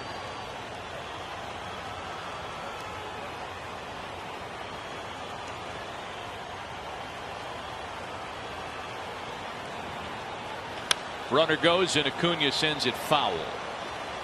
You know, you're talking about some of the things of the game. Jim, I'd go a month without putting a sign on sometime other than take or run 3-2. Yeah. But you're trying to manage the game according to the skills of your players and how you best can score runs. There's not a whole lot of signs being given. Country hardball.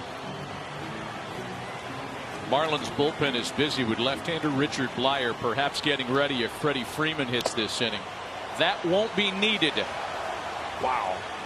That's impressive. A big strikeout by Pablo Lopez. Part of a terrific day for him. The only problem, the 2 long balls. Swanson's and Darno's. We've played 5, and Atlanta leads it 2-0.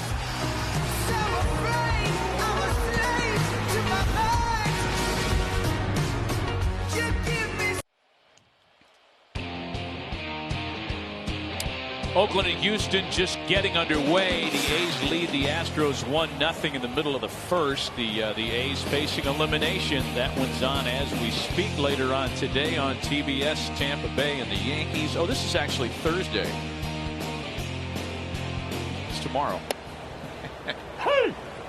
We'll get it right. You guys want to put it back up there so I can fix that? I thought we were talking about today's schedule with Oakland on top of Houston already. All right, this one is 2-0 Atlanta. Jim, you got the hump in here. You got the top of the order, 3rd time around. The bridge inning. Yep. Right. Yeah, I wanted to ask you. As a manager now, you're in your office before the game. You got Anderson going. Have you already mapped out some thoughts on what you're going to do when it gets to the 6th inning like this? Yeah, you hope he gets to the 6th inning with a shutout, number one. But, you know where your strengths are in your bullpen. But, everybody talks about, you're looking at his presentation, his body language, number one. But more than anything, Jim, I'm watching the other team. They're going to tell you how he's doing if you'll just watch. Are they making the adjustment to what he's doing? Does it seem like they're having a better feel for what he's trying to do to them? It's like before a game they say, hey, how's so-and-so going to do? I said, well, if there's a fight at the bat rack in the other dugout, I know he's not doing too well. 2-2 pitch hit into the shift. And the Braves shift more infrequently than any other team in baseball, but it worked for him there as Swanson was over the bag to make the play. Can I clean this up? Thursday's postseason television schedule. And it'll begin on FS1 with Game 3 of this series, Atlanta and the Miami Marlins, A's and Astros, if needed, on TBS later. Same thing with Tampa Bay and New York, and LA and San Diego on MLB Network. I'll be joined by John Smoltz for that one tomorrow night for Marlington. All right. Here's John Birdie now with one gone. Matt, how would you do that with the shift? Would you put a chalk line behind second base to the outfield? Says you got to stay. I mean, it's one thing to say these things that we say. Okay, how do you implement it? Like that would have been a legal shift catching the ball there. He had a foot on the dirt and he wasn't too far over. That one finds a hole. The base hit for Birdie with one gone. Wow. It's Pete Rose in a Marlins uniform. Man, I wish I could see more of that. Did you see the way he went around? Every player. It was a double. Yeah. It was a double. Every player should watch that. And this is the way you should round first base. Look at Birdie. It's a double until you stop it. He's not going to stop. Exactly right. And we don't see enough of that.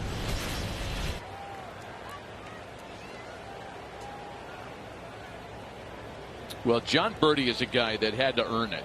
As we've talked about, we kind of hinted at that earlier. Here's Jesus Aguilar now. I think what a lot of players don't realize that when you're in those meetings trying to decide your roster, that's the tiebreaker. Yeah. Ability to defend and do that.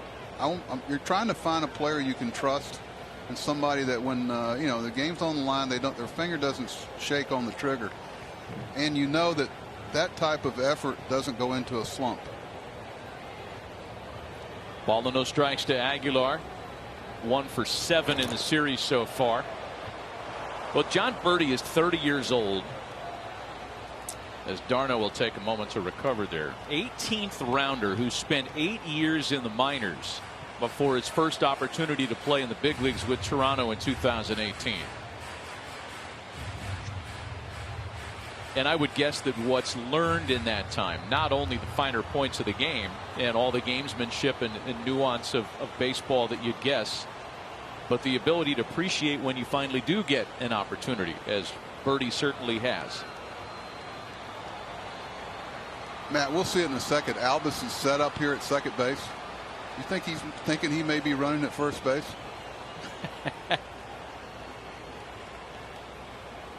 I mean, he's in a stare down. That's an OK Corral stare down as Aguilar swings and misses. But you would think, right, with Aguilar 2 runs down, you're probably going to at least give him a chance to swing. And well, you do your math. Pitcher's 1-4 the plate. Catcher's average time is 1.95 or whatever. You've already timed your guy at first base, how long it's going to take him to get there. You got a pretty good idea, unless he gets a bad slide, if he can.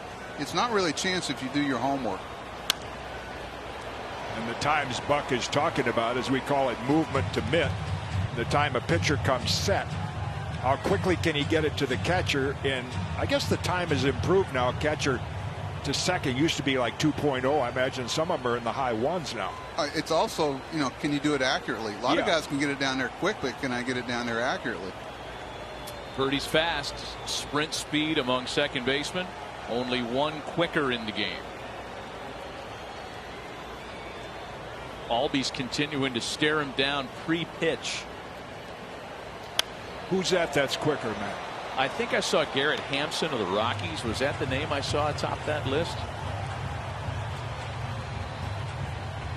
I know, and working so long with Bob Costas, when I say this guy's second And I'd say, well, who's first? We want to know who's first. I know when I first got to Texas, we had to adjust all the pitchers' times because they were used to pitching with Pudge Rodriguez catching. Yeah. Nobody had to be quick to the plate. 2 balls and 2 strikes to Jesus Aguilar. It's been a bounce-back season for Aguilar. A comeback player of the year candidate. 8 homers, 34 runs batted in.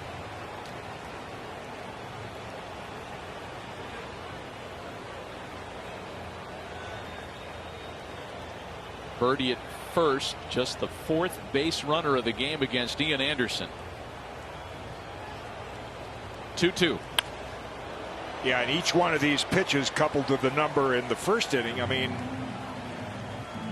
57 innings he's pitched this year, so he hasn't gone, deep into games.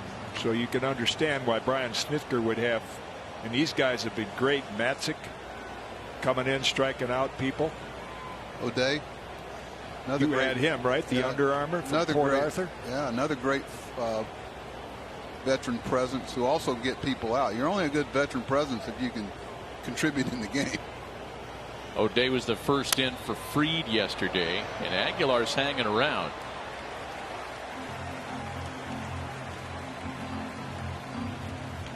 When I coached third base, I never missed a ball because I never attempted to catch it. Didn't want to make yourself I never look made bad. an error. I see these guys reach down and pick it up. I think that's Trey Hillman, isn't it? That is Trey Hillman, another ex-Yankee, Royals manager. I knew Trey. He was a quality baseball guy. What was Aguilar looking at a moment ago? Was he looking at a sign from Trey Hillman, or was he looking at Darno? Not much to look at when you got 2 strikes. I always thought 2-2 was a great running count. I think we're at an all-time low in pitch outs. When's the last time you saw a pitch out, Jim? A couple years ago. Well, that's about as dead as the sacrifice. Boy, Comes at him with another fastball. Yeah, he's it's the old Joe Torre theory, who was such a great hitter, hit 363. So with 2 strikes you got to jam me because I'm going to be in the defensive mode, and that's exactly what Aguilar's doing. Aguilar profiles as much more than just a power hitter, and it's amazing to think that a guy with that kind of ability has been a waiver claim not once but twice in his career. Posted his lowest career strikeout rate this season, but he goes down swinging here. 2 away for Anderson. Good at bat, good battle, but it looks like maybe he got him with a changeup again. There it is, that 3-finger cross seam changeup, and then right at the end, bottom falls out of it. Tough to lay off. So you want to be a manager, huh? Make this decision, Jim. No, I was very happy. You could have been. You could have been. Like yesterday, that with Alcantara, I wanted so much to stay in the game when my men were on base. I didn't want somebody else to clean up my mess. But I don't think, like even when you were managing, those days are gone, right? When a pitcher can argue about staying in the game, or does it still go on? Oh, I welcome it. I want people that care. But that's it. That's a wrap. I don't want the guy that meets me halfway the mound go, here, where you been? Right. It was some effort again by Anderson. He's got a chance to win his first 2 postseason starts, which will put him in the history book, right, Matt? You're trying to win games. You're also trying to develop young pitchers, too. Both these managers. It's a fine line. First pitching change of the game. Another postseason gem by the rookie Ian Anderson. We'll be right back.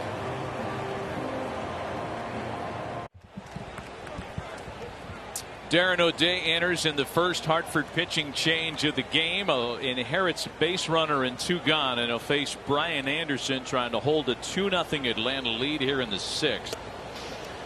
O'Day pitched a scoreless inning in the opener yesterday with a strikeout. He is not allowed to run this postseason, and a guy that Buck Showalter is very familiar with. It's a tough call here. You bring him in against a guy they won't pinch hit for. Okay, you don't want the left-handed hitter up. Not that Darren can't get him out. And you're also thinking about there's 2 outs. If he finishes his inning, you can make any pitching change you want to next inning, depending on how they start the inning. Darren's just a quality relief pitcher. Knows who he is, knows who he isn't. 37-year-old right-hander comes at you from that unusual drop-down angle. An all-star in 2015 with you in Baltimore. Looked like he wanted that pitch, like he thought it might have been a strike. This is where good hitters will keyhole a pitcher. You're going to look for a pitch in a certain area. If it's there, full swing. If not, take it. Usually breaking ball strike from Darren in this situation. That's why he's still doing it. 2 balls and a strike. Fearless competitor, tough. You know, you find something he doesn't do well. Hey, you don't get left-handed hitters out. Well, I'm going to figure out how to do it. He's one of the few guys that will elevate the ball from that angle to left-hand hitters. Throw a 4-seamer up there. He wanted to be more than just a right-on-right guy, even though he's very good at it. Birdie stolen 9 bases in 11 attempts. There he goes. Got a huge jump, and it comes in and hits Anderson. Yeah, that was some alert base running. I mean, Birdie kind of gambled, and O'Day couldn't stop his motion. Maybe that, I don't know, maybe that upset him, whether he took a peek at him, but that was way in off the plate, obviously. You know, and Snitker's evaluation there is that Darren O'Day can get one of these 2 right-handed hitters out. He doesn't think they'll pinch hit for either one of them. You know, but he wants to stay away from Joyce at bat, which O'Day will have to face if he doesn't get this guy out. Yeah, big consequences here because Matt Joyce has made his career against right-handed pitching. So the biggest at bat of the ball game for either side here, Garrett Cooper. Tying runs on base with 2 gone. Cooper 0 for 2 today. And just for those who, you know, because we haven't had a lot of baseball this year, the new rule is when a reliever comes in now, middle of an inning, he has to face 3 hitters. So if he doesn't get Cooper out, he has to face the left-hand hitting Joyce, which is what Brian Snitker's trying to avoid. Unless you want to walk him with the bases loaded with a 2-0 game. There is a base open. A ball and a strike to Garrett Cooper. Yeah, I would think, Buck, this is a pretty good challenge for O'Day, because you got a guy in the batter's box that waits and takes the ball the other way. That might be his toughest hitter to match up against. Yeah, and believe me, a guy like Darren knows that. You know, he's going to think more about 2-seamer on the inner half. But he's also, you know, the bread and butter is going to be the breaking ball that starts as a strike and leaves the strike zone. Big opportunity for Cooper, who has stranded 3 base runners today. 2 balls and a strike. You know, additionally disconcerting for the Braves in terms of the next at bat, should it happen, as you take a look at how good the Braves bullpen has been. I've heard it said often of guys that drop down with that angle right-handed like Darren O'Day, Buck, that that ball can flatten out to a left-handed hitter. Not to mention Joyce is excellent against right-handed pitching. Well, we're getting closer and closer to seeing that matchup play out. It's now 3-1 to Garrett Cooper.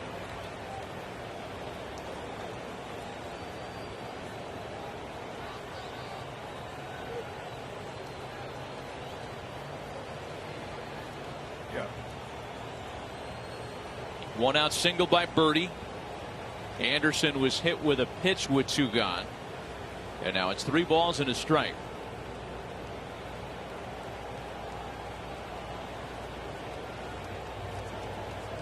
A little fake inside move, and there's nobody covering the bag.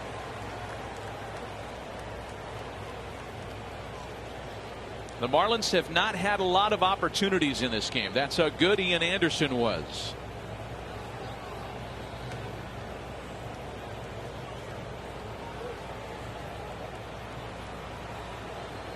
Three balls and a strike to Cooper. And O'Day loses him on ball 4.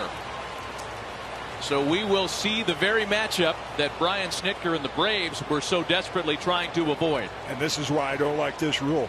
You're taking strategy out of the manager's hand. Because, Buck, if you had a lefty right now, he would be in there. Yep. Unless you got a right-hand pinch hitter that you don't want him to face. But Exactly. You're backed into a corner. I just think for the integrity and the strategy of the game, that's a ridiculous rule. How you really feel, Jim? Oh, man. The bases are loaded now. But the only runner out there that's Anderson's responsibility is Birdie. Matt Joyce, the veteran left-handed bat, 0 for 2, had a pinch hit single yesterday. And on the first pitch, a bouncer up the line for Freeman. And the bases are left loaded in the top of the 6th. That's a little bit of a bullet dodge right there. Ooh, I'll say. Wow.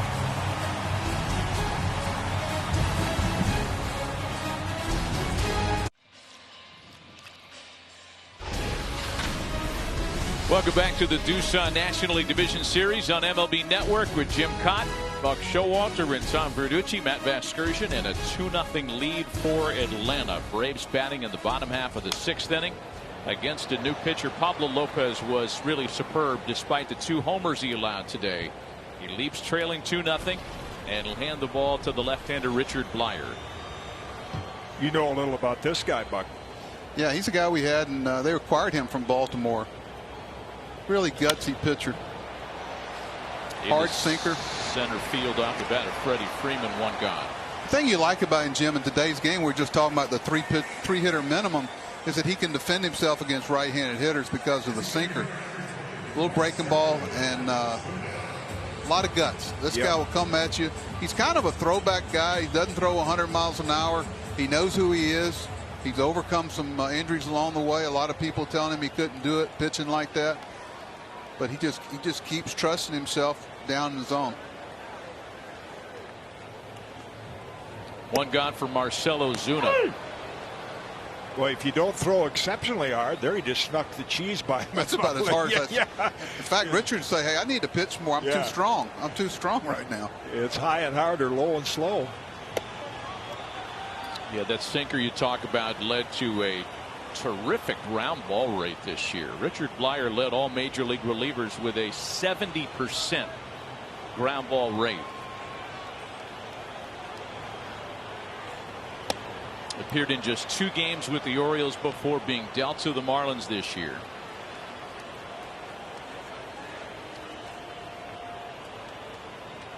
Don Mattingly had only 2 pitchers all year that were with the club from opening day till today. 2-2. A little movement for you, Jim. Yeah, that's the love that. You know, if you're not an upper 90s guy, that's what you need is late movement. Hitter can't protect both sides of the plate. Have some moving in, some moving out.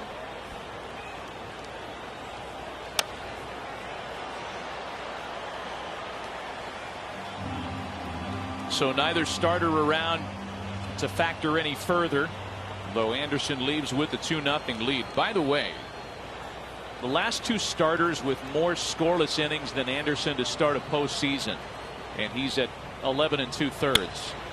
Corey Kluber and Jake Arrieta. It's grounded to the loaded left side of the infield. Ozuna's retired 2 away. Pretty good company there. Oh, I just love that when a left-hand pitcher can get a hitter out with that. Now you see it, now you don't. In today's game, it plays even more a guy like Blyer because, you know, you're not forced into making a lot of pitching changes with him out there. I know talking to Donnie when they were thinking about acquiring him, Mattingly, I just said you can trust him. You know, he's not going to be perfect, but in today's game, you're going to be able to leave him out there for the guys in between and turn the switch hitters around, too.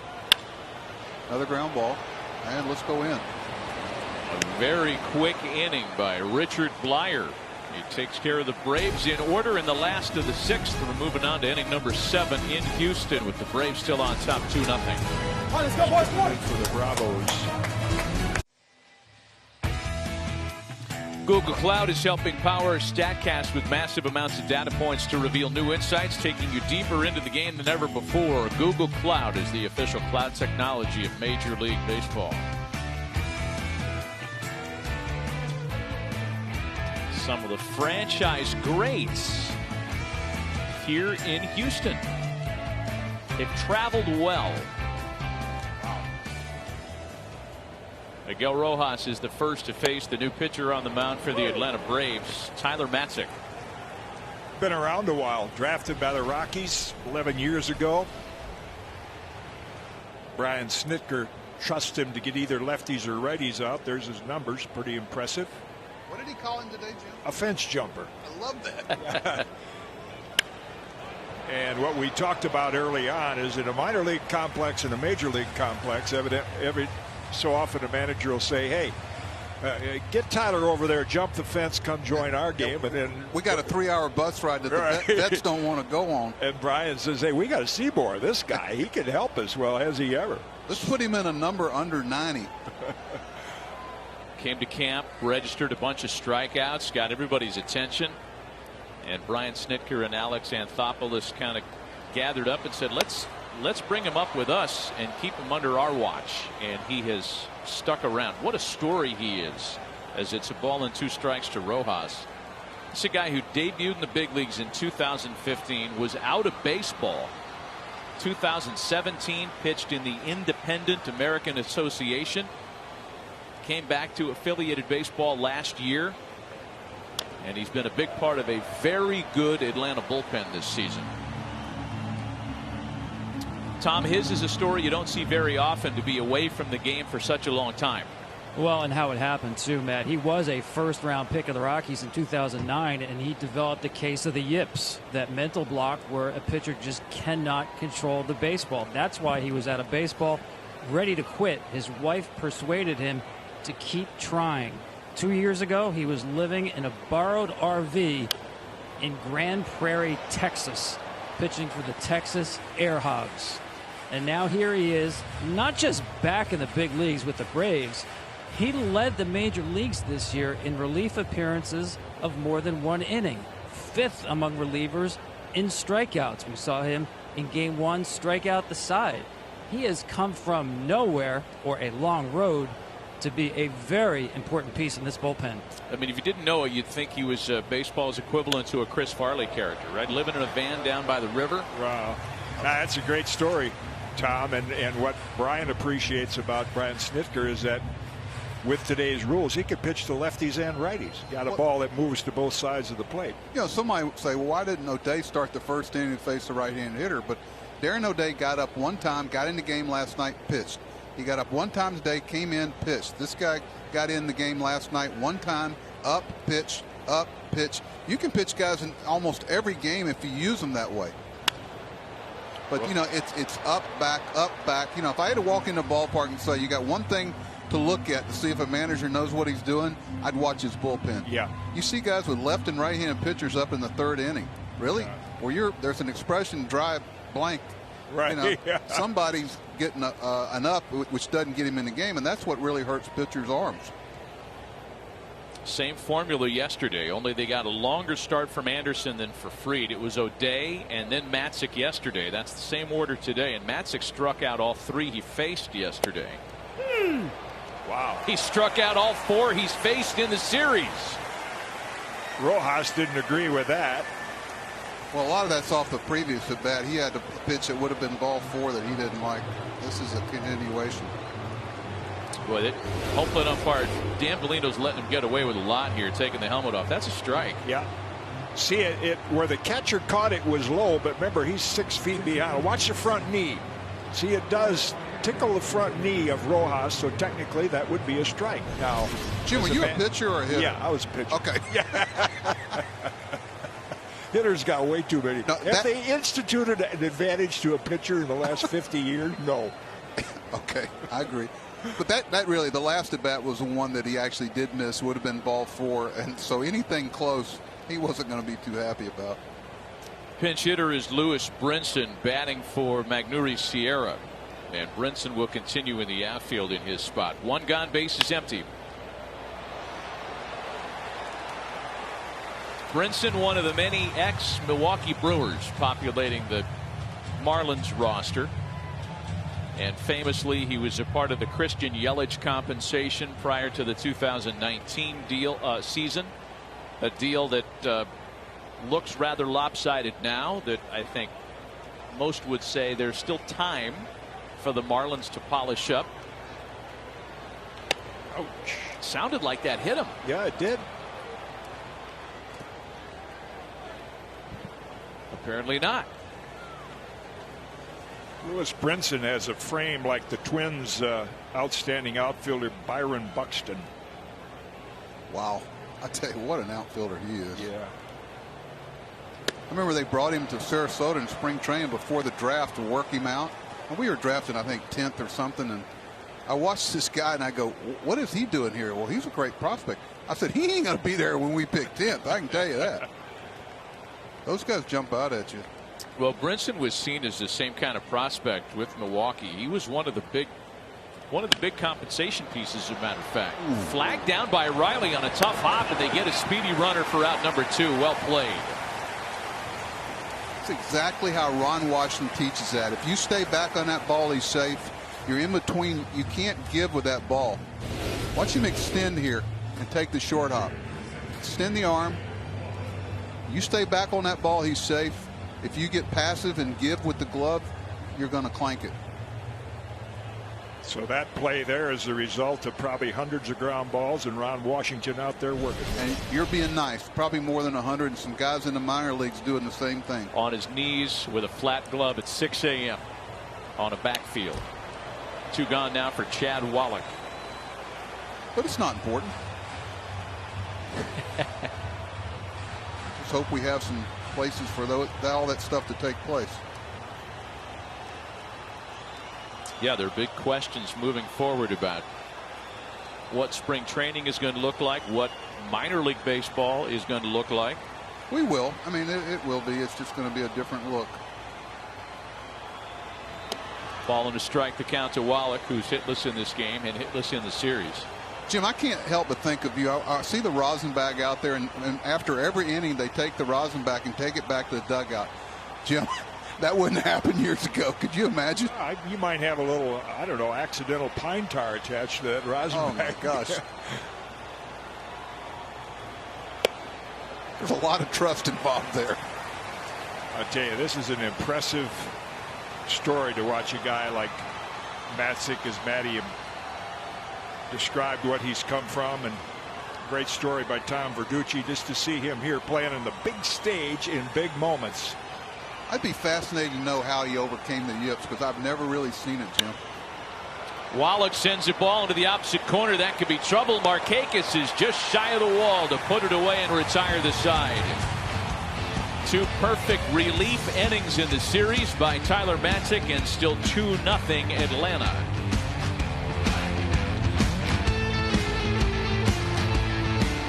For Doosan, built to win moments of the game. A couple of homers have provided the difference in this one from a team that hit more home runs than anybody else in baseball, not the Dodgers. Dansby Swanson with a solo shot, and Travis d'Arnaud with a second in as many days in the series. 2-0 Atlanta. Some changes as we get to the bottom half of the 7th inning. Lewis Brinson, as we guessed, takes over for Sierra in center field after pinch hitting for him last half inning. And a new pitcher, he is the 9-year veteran right-hander Brad Boxberger, who starts Ozzie Albies with a swing and a miss. An all-star back in 2015 when he saved a career best 41 games with the Rays. Brad has been around the block a time or two, and coming off a very good regular season with the Marlins.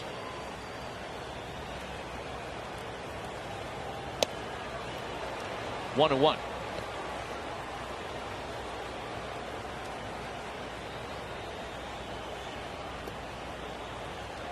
Albies just 1 for 7 in the series. Had a fine defensive afternoon in game 1 yesterday.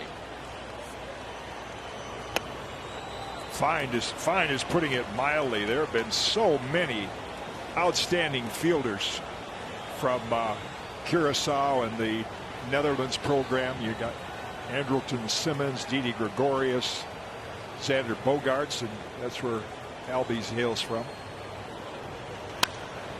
Ozzie swings and sends a high fly ball into right.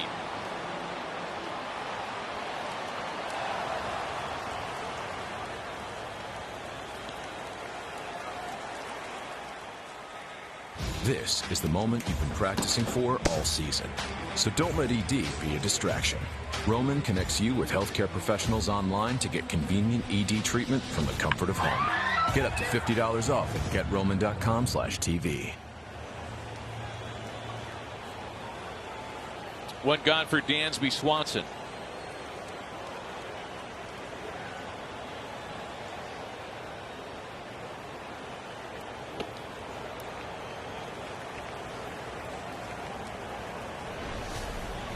We were talking about Albi's defensive work yesterday.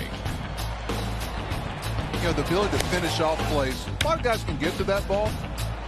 You finish that off with his glove. You're trying to time the apex of your jump. Just the clock that infielders have to have, and trying to develop the clock to speed it up, slow it down, and to finish plays. A lot of guys can get to a ball, but they can't get to a throwing angle where they can complete the play. Yeah, underreported was after he laid out to make that great play in the middle of the game, he had to change his belt. He broke his belt, put on Marcelo Zuna's belt, and then went up the ladder to make another great play. He made the pop-up. He went and caught like a wide out. Had he not changed belts, could have been a real wardrobe malfunction moment when he went up to try to make the catch on that liner. Oh, he's a good one, man.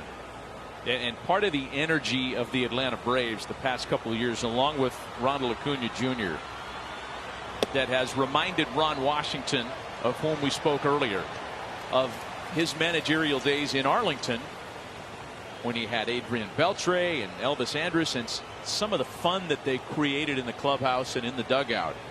It's replicated here with these Braves, and Wash has seen it all before. You know, they put a premium on defense. I actually, even though he just struck out, Swanson kind of brought it all together. He's that J.J. Hardy, that fundamentally sound, and then knowing who to take their individuality. You know, Ron takes a player, says, okay, here's what he does well. I'm not going to make him some mechanical, robotic guy. Let's work within his skill set. And that's what coaching is. Not trying to make everybody the same, just taking their skills and working at them. And, you know, Ron never says, look what I did with a guy. He always gives the player credit.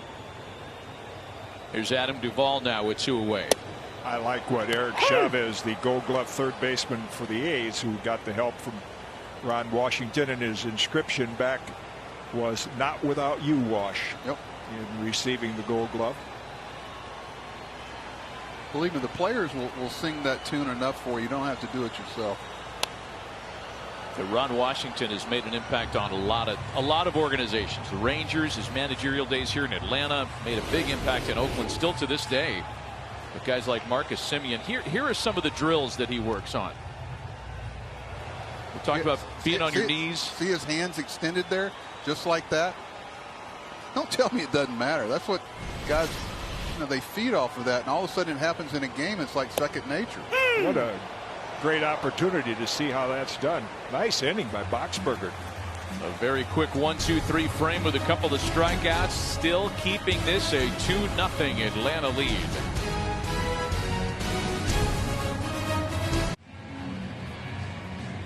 The MLB app is the one place to stay up on everything this postseason, including video highlights, pitch tracking, and more. Carry the chase for the pennant in your pocket and download the MLB app today. You know, the term wipeout slider is a little overused, kind of like the NFL overuses shutdown corner. But for no pitcher is wipeout slider more accurate than for Will Smith. And his first pitch hit back up the middle is mishandled by Dansby Swanson. A rare mishandling, might I add. And Corey Dickerson is aboard to start the 8th. That's one thing that's a challenge for a lot of infielders, is the different angles with the shift that are created. You know, he hardly ever has that angle of a ball. Yeah, way to his left on the other side of second base, and it'd have to be thrown across his body. Well, he's not sure. The pitcher blocks him out of the ball going up there. Then you got the bag to contend with, and then all of a sudden you're trying to get your feet there. It's just different. He makes that play more times than not. Will Smith has been outstanding this postseason for Atlanta. His next pitch, John Birdie sends a little flare out to right. Markakis has it drop in. And on 2 pitches, they get the out at second base. Wow, what a play. Markakis stayed with it and threw out Dickerson. Boy, that looked awfully close down there. What great anticipation by Nick Markakis, Buck. You got to appreciate that. You know, you're the runner at first. You're thinking, wait, he's coming out this. Is he going to catch it? And am I going to get doubled off at first? Now let me go down. Nick made a decision at some point that he knew he wasn't going to get it. He kind of sold it that he was going to catch it and made the runner not get too far off first base. Yeah, he did that by design, and you really can't blame Dickerson. What could he do? You know, he's so close to you. If you get too far out, he can throw behind you and double you up if he catches it.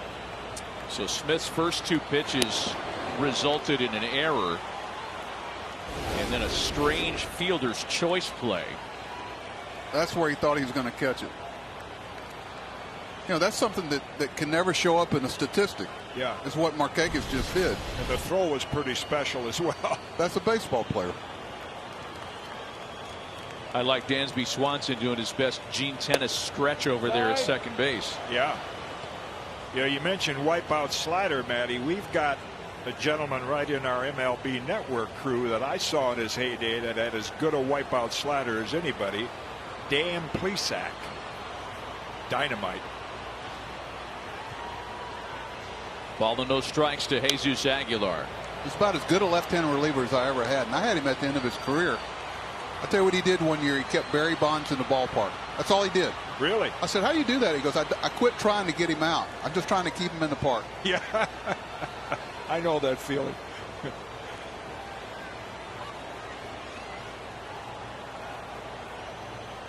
Aguilar representing the tying run. 1 on, 1 out. Top of inning number 8.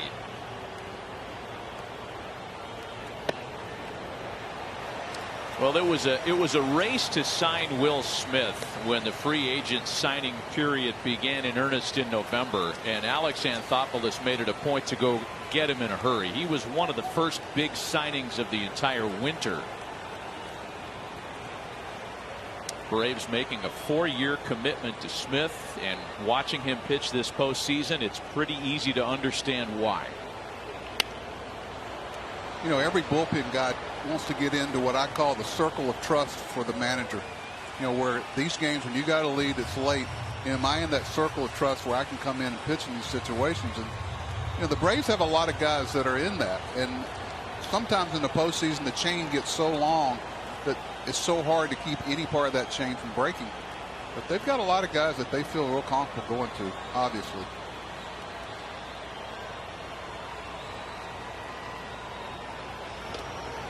And he strikes out Jesus Aguilar. There's the pitch you talked about, Matty. Wipeout slider. Ron Guidry, Steve Carlton, Dan Plesac. Same results. Appears to be a strike about knee high and then ends up down in the dirt.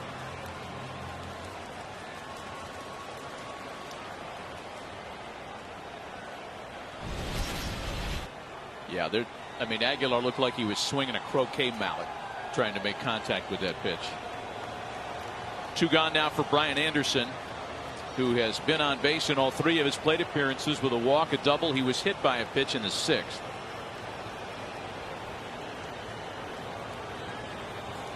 People say, how can he swing at that pitch?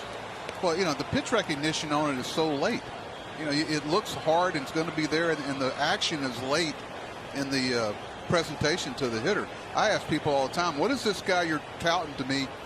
What does he present that you can't see that's going to be different to the hitters? You don't want that robotic Iron Mike guy. You want something a little different that they're not used to seeing. Kind of like that move. And I think you've seen a lot more games from a manager's standpoint as you see the slider right there. Yeah, how late it is. Yeah, most strikeouts are on pitches out of the strike zone. You know, you tell guys, hey, quit trying to defend the ball. Well, Bucket was a strike until about 3 inches in front of the plate. Just missed with 95. 2 balls and no strikes to Anderson. Big pitch right here. Here's the guy that's been their run producer. 2-0 count, hitters count. They haven't had many of those, but this guy's been productive for them in these scoring situations.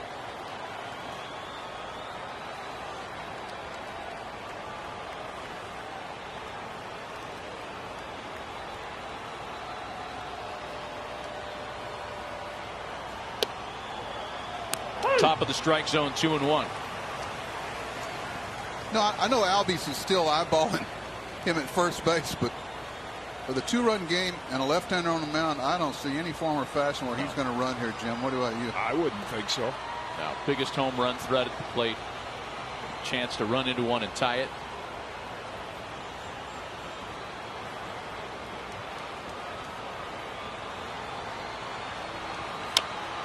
And a comebacker for Smith.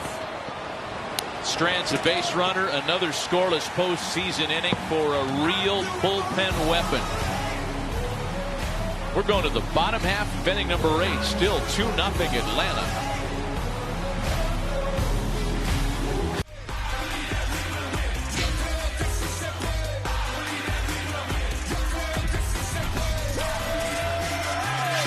Smothered by Birdie to his feet to first to save a run.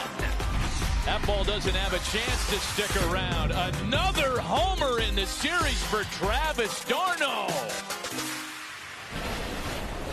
2 swings of the bat for the Braves and more outstanding Atlanta pitching. The Braves have now pitched 39 innings this postseason, 36 of them in which they've held their opponents scoreless. And Brandon Kinsler, the former All-Star closer, will try to hold the deficit at 2 and give the Marlins a chance in the 9th. Matt, what is it about baseball where the guy that makes a great defensive play leads off? Really, it's ridiculous. There is something to that. That might be the play of the game that nobody even noticed. They're getting ready to have first and second, and nobody out. Yeah. You know, that's what's fun about games like this. We don't see that many of them low scoring, is those little plays really stand out. You know, they're magnified. They're game changers. And knowing Nick, there's a certain sell job he does there to create that one step where Dickerson's not sure whether he's going to catch it or not. They call it the deke. Okay, I'm going to catch it. You can't get too far because I'll double you off. Kinsler gets a call on a pitch that looked like it was tight, and it's two balls and a strike. That's where the scout at the bottom of the scouting reports, he puts the number grades up here, and the narrative is what I like to read. Baseball player, smart, intellectual, baseball smart, good teammate.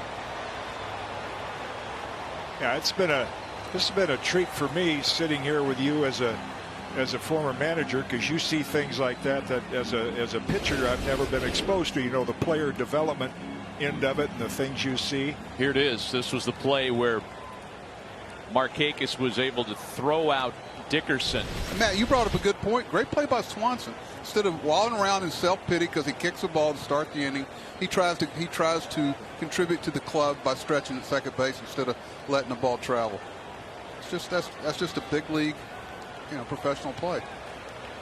2 balls and 2 strikes to count to Nick Markakis. Full count now. He lets this ball travel and stays back on the bag. That's fun. So Swanson reminds you of J.J. Hardy? Yeah, just from the intellect. Yeah, J.J. Hardy, of course, your shortstop, played for Buck. Yeah, probably the most fundamentally sound shortstop I ever saw. I didn't have Jeter very often, very little. Markakis hits a ground ball sharply to Birdie at second, and there is 1 away.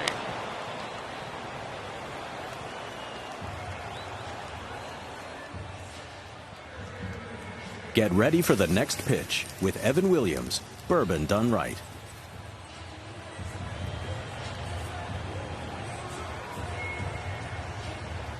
So now Austin Riley as Mark Melancon is up.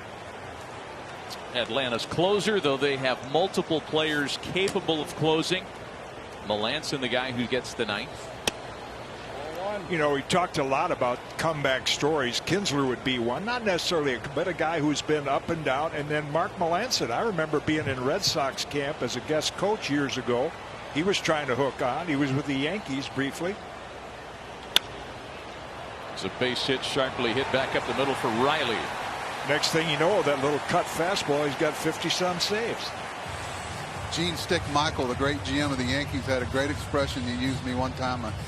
He said, "Son, never overlook an orchid while searching for a rose." Says, all these guys, I got the roses. There's some orchids out there that could help us too. Ronald Acuna has been held quiet conspicuously quiet today, so there's a good news, bad news scenario at work if you're a Marlins fan. Good news is he struck out 3 times. Bad news is it means he's due. I used to say that about the really good players. I'd go, okay, yeah, he had a rough day, but somebody's going to pay down the line. Somebody's going to pay for his aggravation. May not be today, may not be this at bat. The good players, somebody pays down the line.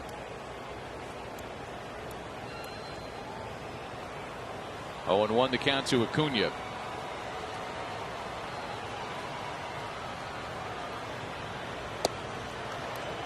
Only once in his career has Ronald Acuna endured a 4-strikeout game. Golden sombrero. Have you ever seen the Platinum? No, I know Kirby Puckett used to good. 3 times is a hat trick, 4 is a golden sombrero. 5's the Platinum. And we're not even going to talk about what 6 is. Yeah. It's a ticket to jump on the fence the other direction. Has anybody ever struck out 6 times in a game? Oh, I'm pretty sure In a somebody 9 has. Oh, maybe not in a 9-inning game. If you're a manager and you're in extra innings and he's coming up for his 6th at bat, you need to pinch hit for him. That's not fair.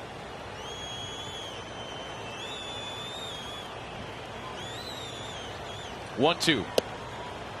Oh, and they get him for a 4th time today. Got him at the top of the zone that time, it looked like.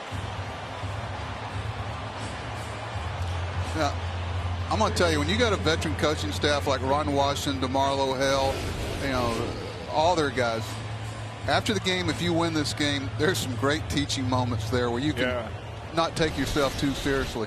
Good framing job by Wallach there.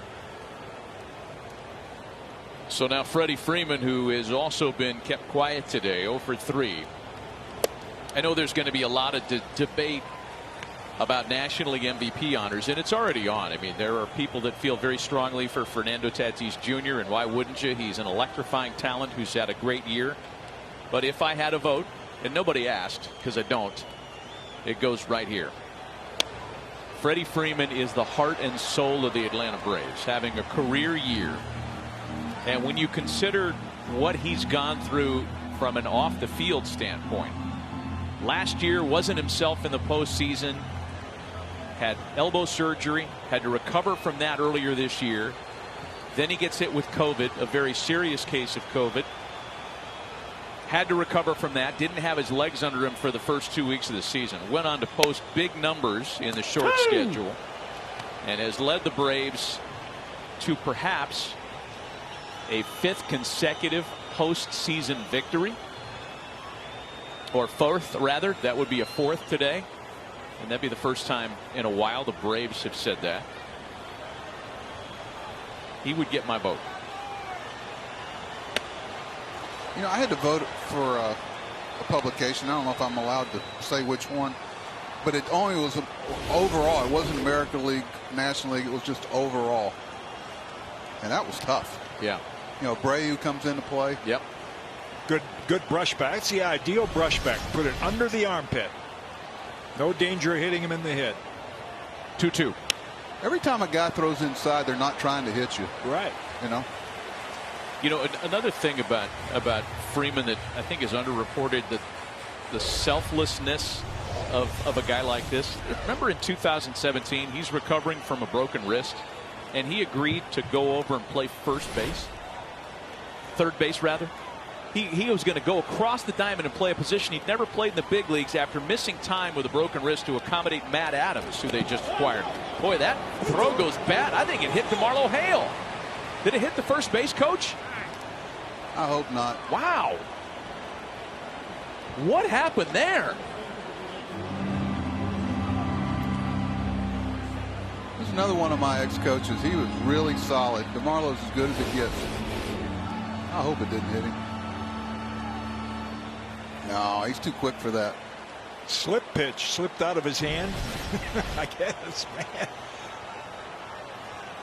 DeMarlo was added to the staff when Eric Young opted out over COVID concerns earlier this year. And Freddie serves a little looper out to shallow center field. It carries to Brinson to retire the side. One last crack for the Marlins to try to avoid going down 0-2 in the series. Mark Melancon will enter for Atlanta. You're watching the Doosan NLDS telecast on MLB Network, presented by Geico. This copyrighted telecast is presented by authority of the Office of the Commissioner and may not be reproduced or retransmitted in any form. The accounts and descriptions of this game may not be disseminated without express written consent. To the top of the ninth inning we go, and Mark Melancon looking to seal up a 2-0 series win for the Atlanta Braves. Garrett Cooper the first to face him, and a defensive change as Christian Pache takes over in right field for Nick Markakis. Exciting rookie outfielder, considered among the Braves' top position player prospects. Mark Melancon, as you see his record this year, 11 out of 13 in saves. Not a high, good strikeout to walk ratio, but not a lot of strikeouts. I think what he's at, when he came up, Buck, he always had a good curveball, and now he's added, what we used to call the real slider, like Mariano, is the cut fastball to complement the curve, and he pitches from a windup, so he's more conventional like a starter than most relievers that come in and go right to the set position. Pitches to a lot of weak contact, kind of like that. Just a little chopper for Swanson. The Marlins are down to their final 2 outs today. Reminder, tomorrow you can catch another exclusive Doosan NLDS matchup live right here on MLB Network. Bellinger power the Dodgers into a pivotal Game 3 with Machado, Tatis, and the Padres.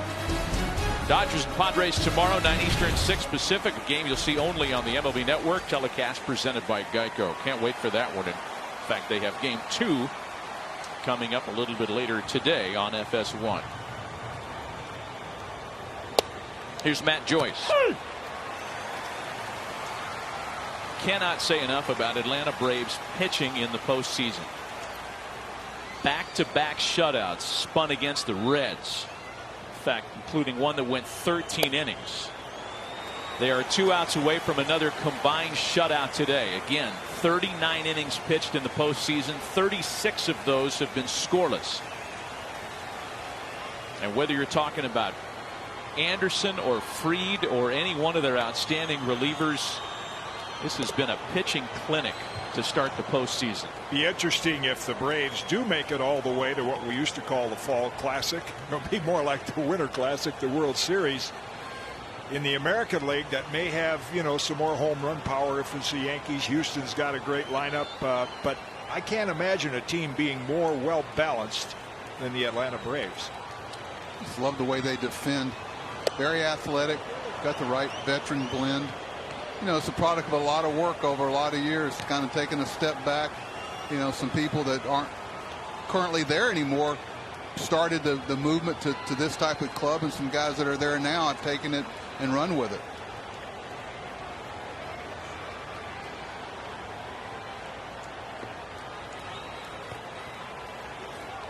Two balls and 2 strikes, the count to Matt Joyce.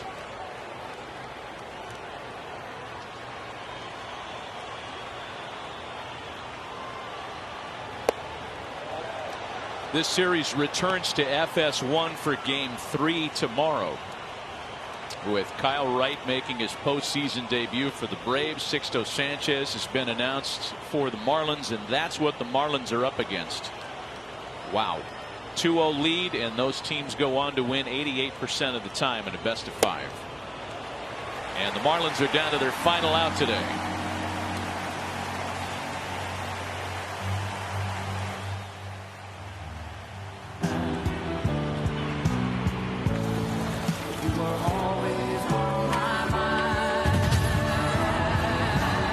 This season, Bank of America is donating to Boys and Girls Clubs of America for each late inning rally.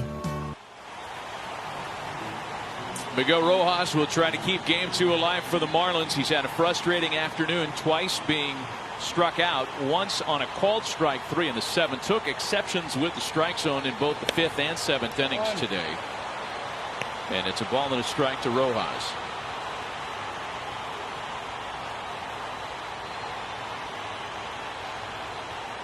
One of Don Mattingly's player leaders, tasked with trying to keep the game going. 1-1. Well, another great exhibition as we get down near the end of this. Outstanding starting pitching. I can't imagine doing that when I was 22 years old. Anderson, great plays in the field, and of course what the Braves usually do is hit a couple home runs a game, and that's why they are where they are.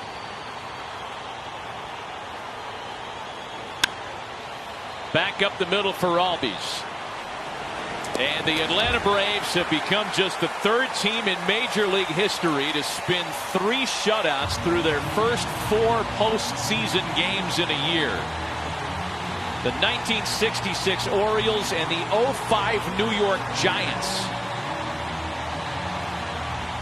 Pitching and defense wins in the postseason, I've heard, over the years. Yeah, I think the Reds found that out. They hit a lot of home runs, but as Buck pointed out, good pitching and defense. I mean, during the year, home runs, things like that, you could feast off some mediocre pitching, but when you get down to this time, it's pitching and defense. Yeah, I thought O'Day had a key out there. Oh, yeah. You know, he kind of backed himself into the corner. He'd be the first to tell you. And Markakis' play at second base, they're getting ready to have first and second, nobody out. Tell you, when you get an out like Darren O'Day did, I know from being a reliever on it, you feel like you've contributed so much to the team just by getting one guy out. Well, they've got a lot of pieces in their bullpen contributing. There's a big circle of trust down in that Atlanta bullpen. Braves bullpen has been terrific this entire postseason. Tonight's Old Dominion carry the freight player of the game, however, is their starting pitcher Ian Anderson, who's made it 11 2/3 of scoreless baseball in 2 postseason starts to begin his career, and he was magnificent today, Buck. I'd say, as advertised, let's leave it alone. At the changeup, at a young age, a feel for it, and the presentation, Jimmy, all of them out of that same slot. Struck out 9 Thursday in 6 shutout innings. Struck out 8 today in almost 6 shutout innings. Almost a mirror performance from last week against the Reds. Yeah, the Braves did a great job, as I think Tom Verducci described, in doing their homework and drafting them when they did. And great credit to their scouts for seeing this. And Tom is standing by with Ian Anderson. Oh, thanks, Matt. Ian Anderson, 11 2/3 postseason innings, no runs, 17 strikeouts. I need some ID because you claim to be 22 with only 6 major league starts. How have you turned the postseason into being back at Shenandoah High School? Yeah, I think the first place you got to look is right at the backstop back there. Travis has done an outstanding job of putting the fingers down and kind of keeping me in the right mindset and keeping me in line, and hitting some huge home runs for us as well. So you got to look right back there first, and can't say enough about what he's been able to do for us in these first couple of games in the postseason, overall. Well, Ian, let's go back to the 4th inning. One of the few jams. Runner on second base, 1 out. 2 changeups got you out of that. Talk about following Travis through that situation. Yeah, just at the end of the day, just got to have the utmost trust in him, and he knows what I like to throw, and we were on the same page all day, and to be able to execute those pitches and get out of that jam is always huge. 77% strike percentage today with the changeup. 58 changeups this postseason, no hits. Tell me what that pitch feels like right now coming out of your hand. Yeah, it feels good. It's obviously been a huge pitch for me since I got here, and even last year. Kind of started seeing some good results with it. Knew I was going to need that third pitch, to be a starter, and like I said, we stuck with it all day, and had some good results. He was putting down the right fingers, and we were able to get ahead and go from there. Ian, tomorrow is another game, so it's another young Braves pitcher going to the mound. Kyle Reich takes the ball with a chance to close this series out. What can we look for? Yeah, he's going to be doing it.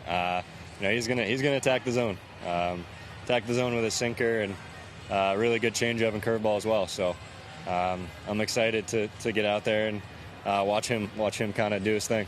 Seems like you're having fun with postseason baseball. Oh yeah, absolutely. This whole team, we're so tight in there, and we're all having a great time with it. Keep it up. Thanks so much, Ian. Congratulations. Tom, back to you. Yeah, Tom, great job. You know, there's a little bit of aw shucks there in the personality, kind of that guy that's never been there before. But when he goes out onto the mound, that's a grown man who looks like he's got 10 years of big league experience. Well, I think every successful athlete is a little different personality when they cross those lines than they are just sitting around the coffee shop. And, you know, he's got that mentality, and you have to have it. Yeah, there's not a wrong finger for Denard to put down. Right. You know, okay, Jay, let me just put one down here. You give me a lot of options. You really have to kind of reach to find a potential problem with the Braves right now because they're firing on all cylinders. Ordinarily, you'd say, oh, gee whiz, Ronald Acuna Jr. struck out 4 times. Really didn't matter. I mean, that's not even in the narrative of the game today. Yeah, and I guarantee you on a club like this, after winning 2 games, there's some people really getting on him in a nice way inside. You know, that's where a guy like Markakis or a veteran coach, you know, and where you don't take yourself too seriously. Right. And it kind of keeps you know, the game will keep you humble. Sure. When you think you got it figured out, it'll bite you. And you go, wait a minute, you know, this game's humble some of the best. Yeah, a veteran would go to him and say, hey, how much longer we have to carry you? When are you going to start, you know, producing for us? That's the kind of... It sounds to me like you've done that before, Jim.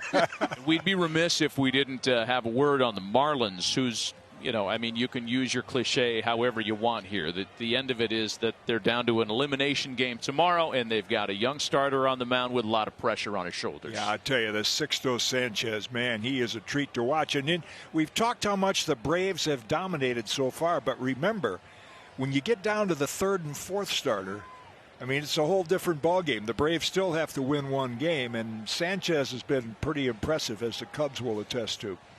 Yeah, it's. I don't expect the Marlins to roll over. You know, they've been meeting adversity all year, and I look for a real competitive game tomorrow, and I think Atlanta knows that. Good one. The quickest of the division series rounds so far, and in a nice 2-0 package, the Atlanta Braves stay undefeated this postseason. Join us tomorrow for more NLDS coverage. Game 3 between the Padres and the Dodgers tomorrow 9 Eastern on MLB Network. Coming up next, MLB Tonight's postgame show presented by Evan Williams Bourbon with Greg Amsinger, Mark DeRosa, and Harold Reynolds. For Buck Showalter, Jim Cott, Tom Verducci, and our entire crew, Matt Vasgersian saying so long from Houston. Thanks for watching this Doosan NLDS telecast presented by Geico.